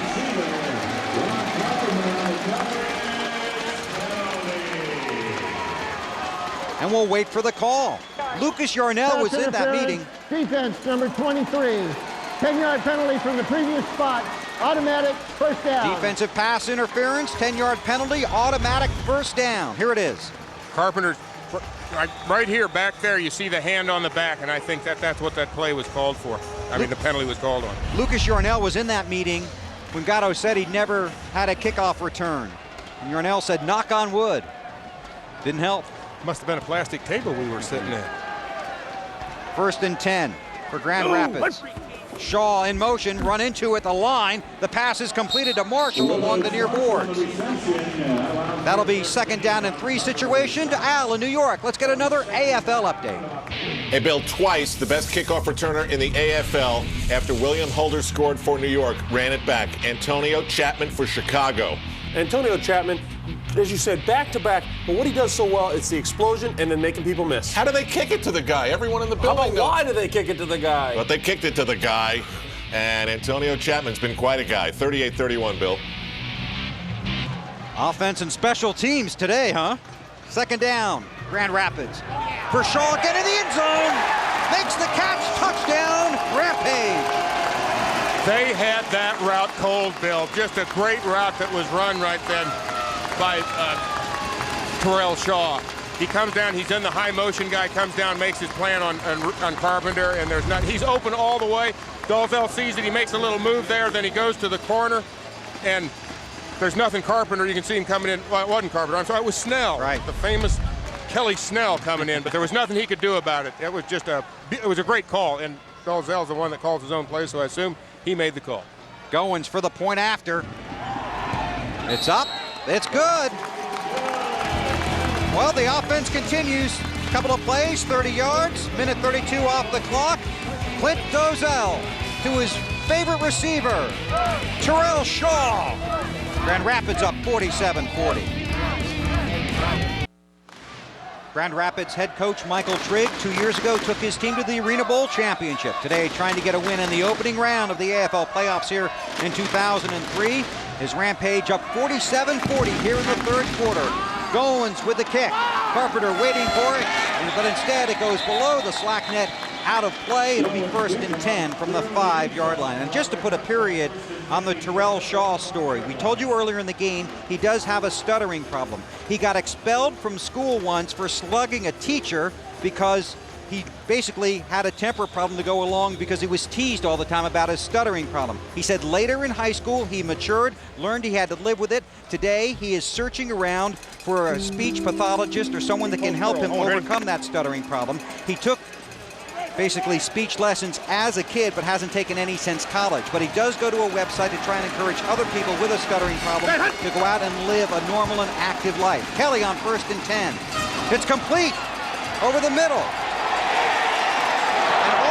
Down is Watson for the touchdown, but there's a flag on the play. It's coming back. I think they're going to get Ty Grovestein for a holding. He was trying to help out, but it looked to me like he did hook up with the defender, and of course they ran it into the end zone. But as I said, it's coming back. Offense number 11. 10 yards from the spot of the foul. The result of the play is a 1st down. So they don't get the whole enchilada on that, but they still get a nice gain. I would say a taco. And I had the long... Right over here, you're going to keep your eye on... Is he right there? You see Rick's getting beat, but over in here, look over here, you're going to see the hold right there. There's Grovestein, and he's holding. Couldn't quite tell who he was holding. It was Salacio Sanford on the reception. Got my 21s crossed up. 1st and 10 from midfield for Detroit. The quick flare to this side. Here's Grovestein. Dives across the 20 down near the 17-yard line. And Cecil Doggett is back in the game. That was him making the play on that. But it looks to me like that the Rampage are missing a few tackles right now. They're getting themselves out of position. They're not wrapping guys up. And they got to do a better job of that if they hope to win this game. 2nd down and 4 situation for Detroit. So Cecil's going to give it a try for this series anyway. This is a big series. Grand Rapids would love to get the stop here. Kelly back, looking for Sanford, throws it over his head, incomplete. He was on the ground. No flag. Although some lobbying does go on, and Kelly is down. And this is not the first time today we've seen this. Hard to tell. He heads for the sidelines. Let's listen to the hit.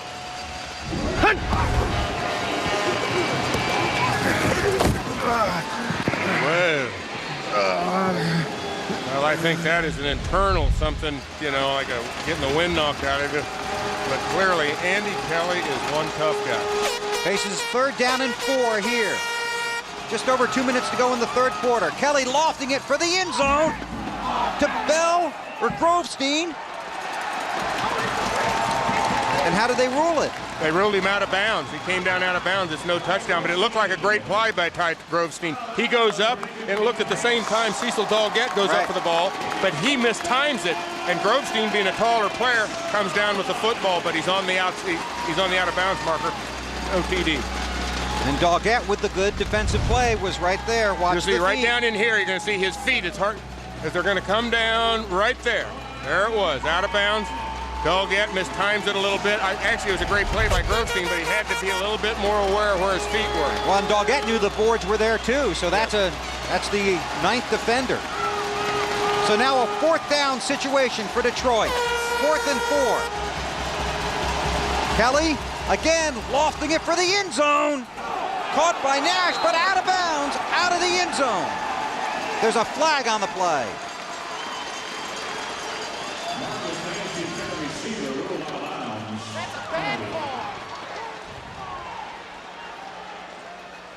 Pass interference. Defense, number 14. Half the distance, automatic, first down. Mark Ricks.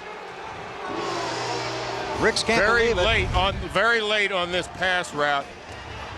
Well, this is an illegal chuck right in there. He's actually holding.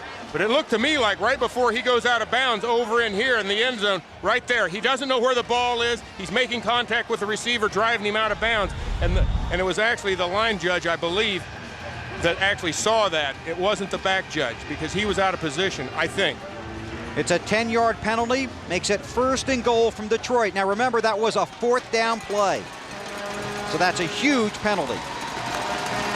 Kelly with Nash, the motion man.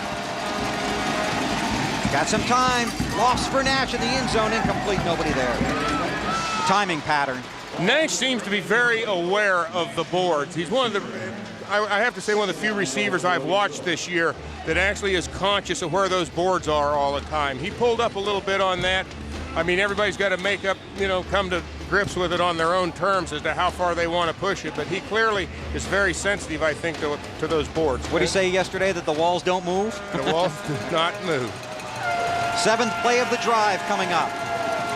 2nd and goal. Kelly throws. Grovestein, touchdown.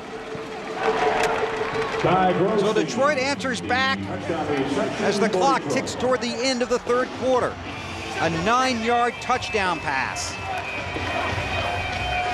Nice job by Andy Kelly. We're going to see as he drops back. Right in here, there was a cut block by the guard that really made that play go. Opened up that lane completely for Ty Grovestein. And now Nick Gatto for the point after. To tie it at 47.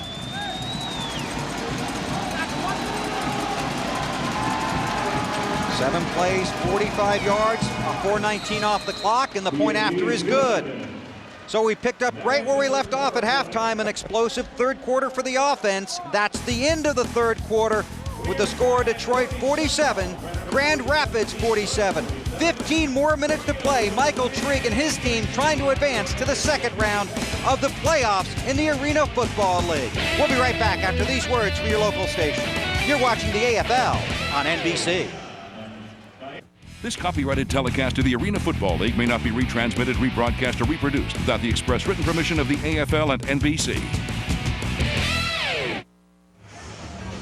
Well, welcome back to Grand Rapids, 47-47, and the only thing we want to know is what's going to go right in here. A lot, I think. I think you're right. I talked about somebody running out of gas. No signs of it yet. The deep kick. Off the iron, bounds away. Smith looks to track it down. Has it right there, and then is basically surrounded. It'll be a touchback, and it will come out to the 5-yard line, 1st and 10. Next Saturday at 12 noon Eastern time, 9 a.m. Pacific, the French Open returns to NBC. You'll see the world's top players taking to the famed red clay at Roland Garros, including defending champion Serena Williams, hoping to continue her bid for the coveted Calendar Slam, plus top-seeded men's player in the world, Andre Agassi, and many more in action. That's the French Open, presented by Raymond James. Coverage begins next Saturday at noon Eastern, 9 a.m. Pacific, right here on NBC. And of course, you'll see all the Arena Football League action right here on NBC. 1st and 10. Running play. Avery. That fooled a lot of people. Fooled me. I didn't think they'd try that. It didn't fool anybody in the Detroit Fury's defensive line. They're going to try and run off all 15 minutes. Well, I see. And then just go for it right at the end. On two. Right wing back, 92 on 2. Ready? Now remember, sometimes they run the ball, so he gets a look at the coverage, Dalzell. So now a 2nd and 9 situation. Attaboy, Luke. Now that's Lucas Yarnell coming across the line. Lucas Yarnell last night had dinner at the home of Clint Dalzell. They were, exactly, and they were teammates together. And I asked Lucas, you're looking at him right there, number 77, before the game. I said, who all went with you to dinner? He said, I was the only one. So I asked him, did you get him to tell you all that he knows? And he says, he didn't have to. I know all I need to. Dalzell said he had some food that's been sitting around for a while he was going to prepare for some steaks, I think he said he'd left out for about the last 30 days. They were teammates here in Grand Rapids 2 years ago when the Rampage won the Arena Bowl championship. 1st and 10. Dalzell throwing for the sidelines. He's got his man. Marshall, touchdown. Well, Dalzell told us he loves to throw the big play. And boy, have they done that today. And look at him. I mean, he is pumped up. I tell you, he's a very excitable guy. And, you know, he throws the ball. That was a beautifully thrown ball, too. I mean, he laid it right where it had to be. He hit him in full stride. And Willis Marshall just runs it right on into the end zone. Really a very well-thrown football. And that's the thing Clint Dalzell can do so well. And he's moved the ball around today, too, John, to different receivers. He sure has. Look at this, right in full stride. He never breaks down, never slows down. There's nothing they can do about that. Ball's underthrown a little bit. He possibly gets tackled before the touchdown. Goins for the point after. He's got it. Well, we broke the 50 mark. 2 plays, 45 yards, took just a minute and 24 seconds. And 12:48 remains here in the 4th quarter. Grand Rapids and Detroit in an offensive slugfest. Dalzell and the Rampage back on top, 54-47. The AFL on NBC is brought to you by Kia and the all-new Sorrento SUV. Kia, make every mile count. By Days Inn. Next time you travel, touchdown at Days Inn for a great value. By Bud Light, for the great taste that won't fill you up and never lets you down. Make it a Bud Light. And by Old Spice. Spice things up. Boy, and that's a good tagline coming back here. Bill Weber, John Riggins, along with our producer, Carlos DiMolina, Doug Grabert, our director, and our AFL on NBC family, watching a great one. 54-47. Grand Rapids with the lead and kicking off. Carpenter waiting. It hits the iron, takes the bounce, and is dragged down at the 3-yard line. And now you see why they always talk about hitting the iron, and that's the 3rd time today we've seen a kickoff hit the iron. And as you can see, the ball goes way up in the air, gives the coverage team a chance to get down, get into a position, break down. Right in here, the ball's going to hit. There it goes way up in the air. See the high bounce. These guys, once he makes contact, they're in position to make the play. Chris Avery on the All-Ironman team, paying off there. So now it's a 48-yard field. And that's what Trigg said. He wanted Kelly to have to use the whole field. He's got the whole field in front of him now. Bell's got the catch inside the 10, tries to spin away, gets out near the 15-yard line. And that's a Detroit first down. Yeah, this was not a very good job of tackling right there. Willis Marshall, number 4, they got to go inside out on the receiver. He gets it, and he just breaks it back into the inside and runs underneath everybody and picks up. He should have been stopped right there for about a, 5-6 yard gain. He ends up getting another 5 or 6. Left yo-yo, 32 full. These two teams have some talented receivers. Yes, they do. They have some guys that can go after and come down with the football. Kelly on 1st and 10. Bell can't hang on. Out of bounds, incomplete. 2nd down and 10. Take a look at our Kia game summary. I don't know how you're going to get all this on one page. Kelly having a great day. The top 3 Grand Rapids receivers have all scored touchdowns. 13 lead changes, 2 ties, and no back-to-back scores by either team. Let's follow that up with a report from Dave Burns. Well, Bill, the guy that caught that last touchdown was Willis Marshall. When we spoke with him yesterday, he mentioned that he thought it was a travesty that neither himself, Steve Smith, or Terrell Shaw made the first team All-Arena this year as receivers. He said, we blew by San Jose and their squad of defensive backs like they were just sitting there, and they had a great game there. They're having a great game today. They've all caught touchdown passes from Clint Dalzell. And one of those DBs he was referring to was none other than Cleveland Thomas, who is, I've seen him play a little bit, and I do believe he is probably the premier pass defender in this league. He does everything well. But he said he just ran completely past him, and he got hooked and brought down, but yet he came down with the interception, and they didn't call it. Actually, it was Terrell Shaw that told us that. 3rd down and 10 situation here for Detroit. And this is a big play. Kelly with all his receivers to his left. The deep drop, under pressure, throws over the middle. That's going to be incomplete. Intended for Kaiser, but it was short, and now the Fury face a 4th down situation, trailing by 7 with 10 minutes and change to go here in the 4th. Andy Kelly's going to take a little bit of a shot here. He can't find anybody. He gets hurt. And you see right there, that was a very nice, it looked like number 45, Travis McDonald, laid a little lumber in his rib cage. As if it wasn't a little bit sore already. Andy Kelly has taken a little punishment today. I think Dalzell, for the most part, has kind of gone unscathed, but clearly Kelly has taken some hits. 4th and 10, Kelly has completed just 3 of his last 10 attempts.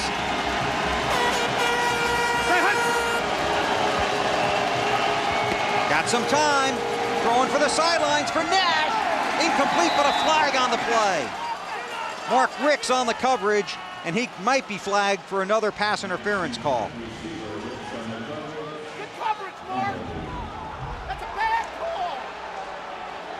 Pass interference, defense, number 14. 10-yard penalty. It is Automatic Ricks. First down. And that tells you he's not happy. No, he's been getting a few of these. And the thing you can't do when you're Mark Ricks, number 14, when we get to see him over here on the sideline, is he does not know where the ball is, and yet he's making contact with the receiver, and that's just something you can't do. It wasn't really, I don't think it was all that egregious, but still enough that he had to call the flag on it. And I don't think Nash was going to get that ball anyway. No. That's the second time Grand Rapids has been hit with an interference call after a 4th down incompleted pass. 1st and 10 just across midfield. The Detroit drive stays alive. Incomplete. Rupert Grant, the intended receiver. You know, getting back to Willis Marshall, when he talked to us yesterday, he has a lot of confidence. He's 5'9", 197 pounds, out of Youngstown State, 75 catches during the regular season, 15 TD catches, 5 touchdowns rushing, 1 touchdown on a kickoff return, and he might be auditioning to go play someplace else in the outdoor game. Well, he clearly is. I think he told us in the offseason he went out to San Francisco, tried out. He got a little tryout there, and I think Mariucci liked what he saw. He's from Detroit, and Mariucci is in Detroit. How I think about there that? might be a connection. 2nd and 10. Kelly going for the end zone. Intended for Bell, but incomplete. Well, that pass was broken up by the dasher board, I have to believe. Bell was right there, had it in his hands, but he just ran out of end zone, and boy, did he smack into that dasher board. Rick's back there again on the coverage. Don't you think he looks a little like Phil Simms? I think there's a little similarity there. I'll get you all hot and bothered and start talking about Giant. I'm not going there with you, sir. I was going to say, you start that, I'm going to have to start backing away from you, Bill. Double pole. 3rd down and 10 now. Kelly, the veteran, 548 career touchdown passes. Wants another one here. That was coming into the game. Got some time, scrambles, got a man open, incomplete. And that time, it was Kaiser running into the boards. This is starting to remind me of the Thrilla in Manila, because these guys are laying themselves out for these balls. You saw right there, you saw Kaiser go right into the end zone, and really, he said devil may care with his body. He just goes in and tries to make the catch. Another 4th and 10 situation for Detroit. Let's listen in. Let's go triangle left zone. Let's go 50, double pole, Z go. Owen, ready? Michael Trigg watching his defense, trying to stop Detroit on a 4th and 10. Trips to the left. Floats it over the middle. Nash is wide open. He's got the 1st down inside the 10 and knocked out of bounds near the 7-yard line. If they're going to be successful, they have to get more of a pass rush. I'm talking about the Rampage on Andy Kelly. He's getting a lot of time. Nash comes open in the middle right there late. He throws the ball to him, and they pick up a 1st down. They're not really getting much of a pass rush. Throws it over across his body. Nice catch by Nash.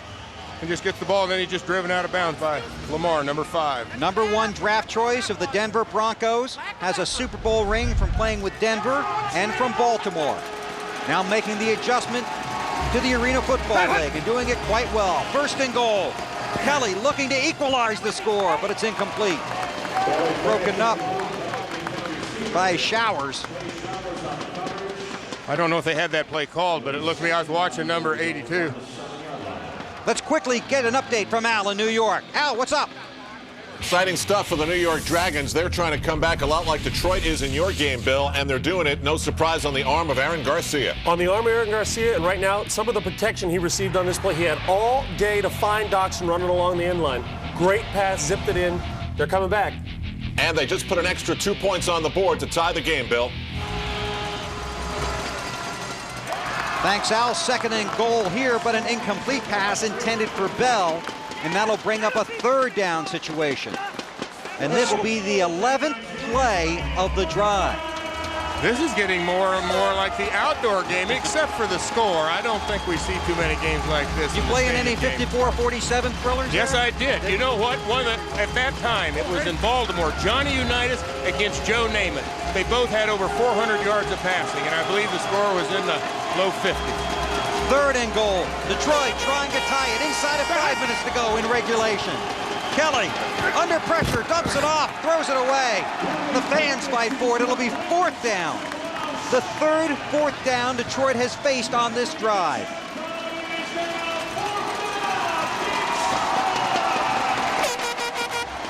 And I'm surprised by this, but they bring on the field goal unit. Yeah, Tom Lugan, Bill, was really upset on this thing. He was out there, and he thinks his receivers were held, and I believe one of them was down the end zone. I think that the Rampage may have gotten away with one there, or two. So Nick Gatto will attempt the field goal, 22 yards. It's on its way, and it's no good. It's in play off the iron, taken by Grand Rapids, and they'll take over 1st and 10, so Grand Rapids gets the stop on the missed field goal. If I'm not mistaken, Bill, that's the first stop we've seen since what, back in the first quarter, or have we seen one today? We saw a field goal, which counts as a stop, and then we saw the end of the half that was a stop. But there's no stopping these offenses, or so it seems. 4 minutes to go. Grand Rapids up by 7. You're watching the AFL on NBC. 4 minutes to go in the fourth quarter. 92, wing out. Hold on, ready? Yep. And there's the call by Clint Dalzell, the quarterback for Grand Rapids. He's 6 for 7 in the second half with 3 touchdowns and 103 yards. And that one looked like it just slipped out of his hands. And it'll bring up a second down situation. You have to remind yourself that Grand Rapids has lost 5 in a row after starting 8-3. And this is exactly the kind of game they lost, where they've been in it right down to the wire and have somehow managed to let it slip away. And that's not characteristic of a team. I would think that it was just in the Arena Bowl and won it 2 years ago. Right now, though, we may be looking at this drive could be the denouement of this game. Something could happen that'll actually make everything fall into place. Coach Trigg told us Grand Rapids has been able to find a way to lose games. They need to find a way to win. This pass complete. Shaw across the 15 for a first down, and tempers flaring. Smith grabbed and pulled away by his own players. Yeah, he was clotheslined by Chris Avery. Steve Smith was, but clearly this is going to be a dead ball foul. Unnecessary roughness, defense number 24. 10-yard penalty from the end of the run. First down. So the first team to lose their cool or get caught, Detroit. Dave, you got something for us down there? Oh, Bill, I thought I heard Rigo say denouement. Yes, you did. John, did I hear you say that right? Yeah, you did. And that would be something from the theater that like is the main thing that happens? I think, and then after that, everything falls into place. You can kind of figure out what happened. Hey, Brian Goins down here, the kicker, he thinks he knows. Kickers, what do you figure? I thought that was a defensive end for the Bears back in the 50s. 1st and 10. Dalzell. Scott Smith. And the hitting picking up along the boards. He's inside the 15. Well, we've got a little thing going on down right here. Angel Rubio is getting into it with Madison Johnson, number 50. So, yes, definitely tempers are flaring. You can tell it's the playoffs. As I said, there is no net. Now watch this. Over on the sidelines. Carpenter. A little mix-up right there. And this is at midfield. There's Madison Johnson right there, number 50, and you see Angel Rubio, number 68 on your left. Madison Johnson with the nickname of Mad Dog. Showing it there. 2nd and short. Complete to Smith, makes a move inside the 10, loses the ball. Picked up by Grovestein, going the other way. Sidesteps along the boundaries and then is ruled out of bounds. So a turnover, the interception or the fumble, we'll call it, the takeaway. As Detroit. I was saying, Bill, this is why this Rampage team has lost their last 5 games. You've got to, at this point in the game, you've got everything going your way. You're in their territory. Take care of the football. First turnover of the game. Detroit with the ball, trailing by 7. Just a minute 41 to go in the fourth quarter. We'll be right back to Grand Rapids. Grand Rapids up 54-47. We got a minute and 41 seconds left, and Coach Mike Trigg right here. And, you know, we talked to him this week. He's got to be very frustrated. They're coming down the field right there. They're up by 7. Looks like they're going to get another score. They fumble the ball. And when we were talking to him during the week, we asked him if he was angry. He said, I'm angrier. And this is the very thing that makes this thing, that drives a coach nuts. Steve Smith is the guy, as you can see, he's the guy that fumbled the ball. First and 10 for Detroit. Clock under a minute and a half. Swings it out on the near side. And complete. Samford with the reception. Gets out to about the 14-yard line. And the clock here will tick down to the 1-minute warning. You know, Bill, it looks like Andy Kelly has followed my advice at the beginning of the game, which was to draft Dalzell and take him on that last lap. And we've come upon the 1-minute warning here in Grand Rapids. And this is when the game truly intensifies in the Arena Football League. 1 minute to go. Grand Rapids 54, Detroit 47. The winner goes on. Loser goes home. Welcome back to Grand Rapids. Bill Weber along with John Riggins. The Rampage leading the Fury 54-47 in what has been a dandy from the opening kickoff. Short bench. 1 minute to go. Remember, different rules apply here in the Arena Football League in the final minute. The clock will stop with incompleted passes. You're tight end. And when there's a first down, the clock will stop briefly. Of course, if you go out of bounds, the clock will also stop. First and 10. Second down. Check that. Second and short. Second and short for Detroit. Kelly looking for a man, throwing down the sidelines and just throws it away. Under pressure and all his receivers covered.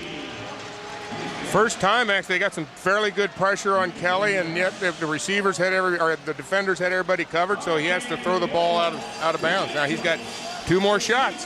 3rd and 4 here, and the clock stops with the incompleted pass. When we went to commercial, I noticed Clint Dalzell went out on the field and he was encouraging his teammates. I can just tell Dalzell is the competitor they talked about, and he was definitely wants this game so badly. Kelly has completed just 2 of his last 10. 3rd down play here. Looking left, throwing, complete to Grovestein, who makes the catch across midfield, and that'll be a first down and briefly stop the clock with 49 seconds to go. A 19-yard gain. And it looked like Doggett got up, working that knee a little bit. Looked to me like at some point, the Rampage are going to have to think about taking a timeout. Exactly. Go, trips left, yo-yo. And they have all 3 timeouts left. Each team with 3 timeouts remaining. But of course, they've got the 7-point lead, Yes, so sir. they've got the hammer. Kelly on 1st and 10. Throwing to the sidelines, incomplete. Grovestein was over there, but it was thrown behind him. Come up hard. And that stops the clock with 25 seconds to go. Well, if stress bothers you, you might want to look the other way for the next 25 seconds. Dave, what do you got for us? Bill, remember that Cecil Doggett told us that he'd only play the end of the 3rd quarter or later if they needed him. They obviously need him big time now. Excellent point. Coming off the MCL injury, seeing limited action today. 2nd and 10. Kelly, incomplete again. Great coverage by the DBs on that one. Really a nice job. Let's take a look at our ADT defensive play of the game. And Frank Leatherwood is the hero here. Right, John? Yep, he comes right in there. Back there, you saw him. He's the one that knocked that ball free and set it up for Ty Grovestein to make the fumble recovery. The rookie out of Appalachian State. And that's the play that set up this drive. 21 seconds to go. Detroit trying to tie it up. Well, you're in this situation. I can't think of a better guy to have at quarterback than Andy Kelly. 10 years in the Arena League. 3rd and 10. For it all to Nash in the end zone, overthrew him. 4th down. Boy, he looked like he might have had that one, or it looked like that. You know, once again, Nash does not like catching passes close to those boards, and I don't know. He's completely wide open. Does Kelly really overthrow this? See it again. You see? I think he pulled out of it. Those dasher boards scare him. That was a catchable ball. It was in the field of play. Great point. Kelly, exactly. Kelly is upset about that because he did not give it up. He didn't give up the old bod. They retired jersey number 9 here in Grand Rapids as a tribute to their fans. They make a lot of noise. Detroit takes timeout. So with 15 seconds to go, Kelly to the sidelines to talk it over. We'll step aside for a quick timeout, then come back for the final 15 seconds. Detroit facing 4th down. We'll be right back. That banner hangs high in the rafters here at the Van Andel Arena. A tribute to the fans of the Grand Rapids Rampage, the 9th man. Right now, they're trying to encourage their defense to get a huge stop. Detroit faces 4th and 10, trailing by 7. Detroit's going to try and get a receiver that has the first down. They're also going to try and take a shot at the end zone all at once. They don't have the end zone. They're going to try and get a first down. They have to. It's 4th. They're going to turn the ball over. Another timeout by Andy Kelly. He could not get his receivers in the position he wanted them. He looked out to the left, was trying to move some people around. I said, that's my fault. I think so. I'm trying to scream. Huddle, huddle. Hold on. That's all right. And there is a flag for calling the back-to-back timeouts. It's a 5-yard penalty. Go trips left, yo-yo. But 50. It means nothing right now. Absolutely. Kelly clearly couldn't run that play. I don't even know what. Stay my fault. So here we go. 4th and 15. The game's on the line right here in Grand Rapids. Kelly is hit as he releases. The ball falls incomplete, but there's a flag. Oh, boy. Already twice in this game, Grand Rapids has been flagged for pass interference on 4th down plays that went incomplete. Let's see what the call is here. Pass interference, defense number 2. 10-yard penalty, automatic, first down. Shea Showers. Head coach Michael Trigg. I have to say this, that Andy Kelly made just an unbelievable play on this. He's getting hit, and we're going to watch as Showers is crowding him. He's got that arm in the back. I don't know necessarily how that official saw it, but I believe it was a correct call because I do believe that he could have caught that pass could have been caught by the receiver. Salacio Sanford staying with it all the way. Michael Trigg told us this week we find ways to lose. Now trying to find a way to hold on. 9 seconds left in regulation. Kelly has to throw short. It's complete, and Sanford steps out of bounds. 4 seconds to go. And now the clock is not on their side. They basically are going to have time for one more play, I would think. 2, well, obviously 2 at the very most, but it's going to be difficult. If they want to get the ball into the end zone, they're going to have to call. If they don't get in the end zone, they have to call time immediately, and it's just a matter if the officials see it. They ran that last play in 3 seconds. I feel like I'm up on a high building right now, Bill. I'm getting those collie wobbles inside. 4 seconds to go. Detroit trailing by 7. Kelly to stay in the playoffs for the end zone for Sanford. Did he hang on? Touchdown, what a catch! As time expires. Now, the critical extra point. Now, it looked to me like he was airborne when he caught that ball. Sanford was airborne and hit the dasher board. If his feet do not drag down before he hits it, he's out of bounds. He's coming over here. You're going to see, to me, it looks like he gets airborne. He's up. No, this foot right here, it looks to me, his right leg comes down. Must have been what they saw, that right leg came down inbounds, and it's a big, big play. And so Detroit will go for the win, trailing by a point. They go for 2. This will decide the game right here. No time left on the clock. Kelly for the win. Looking, throwing. Yeah! Complete. Detroit wins. Unbelievable! What a gutsy call!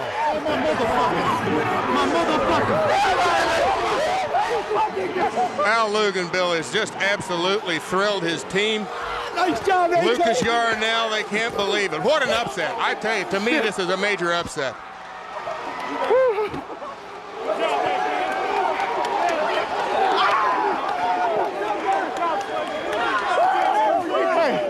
Hey, way to come in, baby. Way to get it done. How about that, baby? So Detroit goes 1-13 last year. They come back for 8-8 this year and go on to the second round of the playoffs. Let's take you elsewhere. Thanks, baby.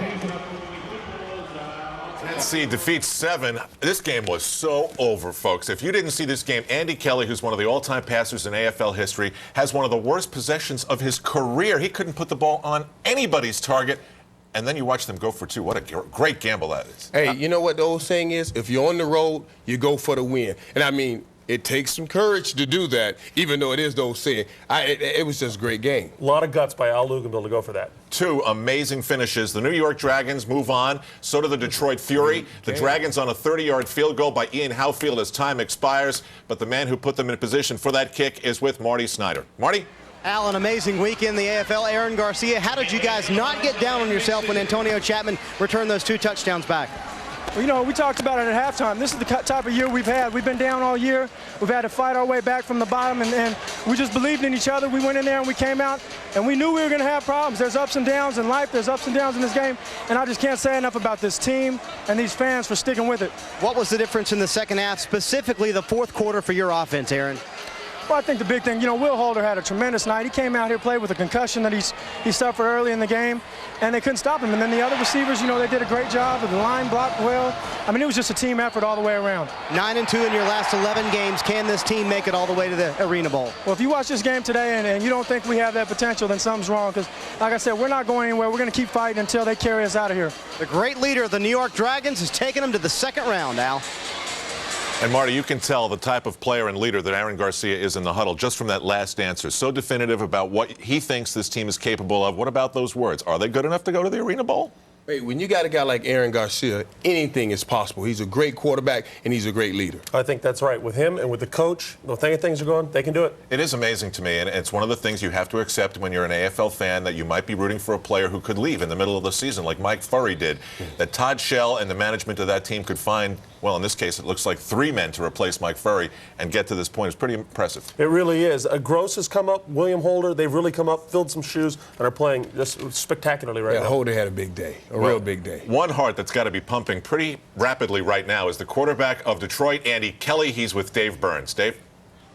Well, and Al, we're here with Andy Kelly, who just had an unbelievable finish here, touchdown pass, and then a 2-point conversion with no time remaining. What about that call? Well, this is a tough place to play. We didn't want to go to overtime. I'm sure the coaches had made that decision earlier in the week. We're lucky we got the touchdown. Salicio made a great catch for the touchdown. We came down and went for 2, and we made the play. We didn't turn the ball over. We got a turnover from them late in the game, and that was the difference in the game. What did you want to do after you scored the touchdown? Did you want to go into overtime, or did you want to throw that 2-pointer? Well, now I'm glad we went for 2. No, I've been in these situations before, and sometimes you go for the tie. Most of the time, teams go for the win, and I've been on teams where we've gone for the win and got in it, and I've been on times when we've gone for it and didn't get it, and fortunately tonight we got it. Well, the good news is you want to wave to him one time live on camera here, because his parents are up here. And after the game, after Andy had congratulated everybody, said his condolences to the Grand Rapids folks, he waved to his parents, and they were here to see this. My mom all the way from the upper deck.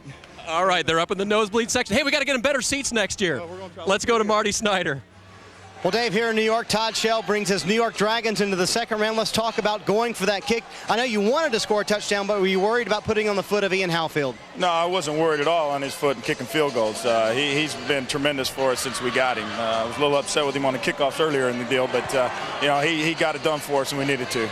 Man, I don't know what you brought to this team, but in 11 games, 9-2, how far can you guys go? Well, we're going to try and win it all. You know, we talked about this when I got here, creating a standard of play, coming out each week. week, to play defense, play tenacious type football. And, these guys, I got to give credit to our football players. They really stepped up and they're playing hard. And, hey, we'll see what happens. When Chapman got those 2 returns, it was clear the mood was down on the team. How did you get them to refocus? Well, we just keep fighting. We've been doing that. We've been in this type of situation since, week, 7th week of the season. So we're in must-win situations, and we got a type of offense that can score points and get back in the game. We just needed some defensive stop. Problem was our defense wasn't having an opportunity to get on the field. So when we finally did, I think the only touchdowns they scored in the second half were the ones that they got off the net. Well, guys, can you believe it? They started 0-6, but they've made the second round of the playoffs. It's the New York Dragons. Al, back to you in New York. All right, Marty. When Todd Shell walked into that New York Dragons locker room, he was wearing a Super Bowl ring from the 1988 world champion San Francisco 49ers, one of 2 he won, and you know that drew immediate respect from the team, and everything else that went into Todd Shell's game completely changed that season. He is, as Marty just said, a coach with only 2 losses with all those wins and now into the second round. These 2 finishes, would you have had the nerve to go for 2? Yeah, I'm a gambling man by nature. You know what? You're a gambling man by nature. He would say that Didn't I take sitting Detroit here to if win? he was coaching. Only one of us picked all 3 games correctly today, and I believe he's sitting in the middle. A rose between 2 thorns. Yeah. Again, you go down without a fight. I guess there's nothing you can say. He's right. I took Grand Rapids, and I shouldn't have took Grand Rapids. If you don't think it hurts, check out the quarterback of the Grand Rapids Rampage, Clint Dalzell. When Detroit goes for 2, he's been in such control of the game. He was really one of the stars of this game today. And his season's over. Grand Rapids, again, does not win on NBC. That's just one of those weird things. The Arena Bowl champion of a couple of years ago is out in the first round. Dalzell did everything he could to have that team win. He was on fire throughout the game. He hit a touchdown pass right at the end to put him there. It was incredible. And there we see him. He's upset. He's dejected. And he should be. He did everything to help that team win. Why did I take Grand Rapids? They were 0-4 on NBC. Well, Michael, some of us seem to understand the game a little better than others. That's all I can say. That's a live look. He is still in the arena, obviously not over losing. We'll take you through some of the highlights and tell you who did what and set next weekend's matchups as we move to the quarterfinals of the AFL playoffs. We'll be back right after this on NBC Sports.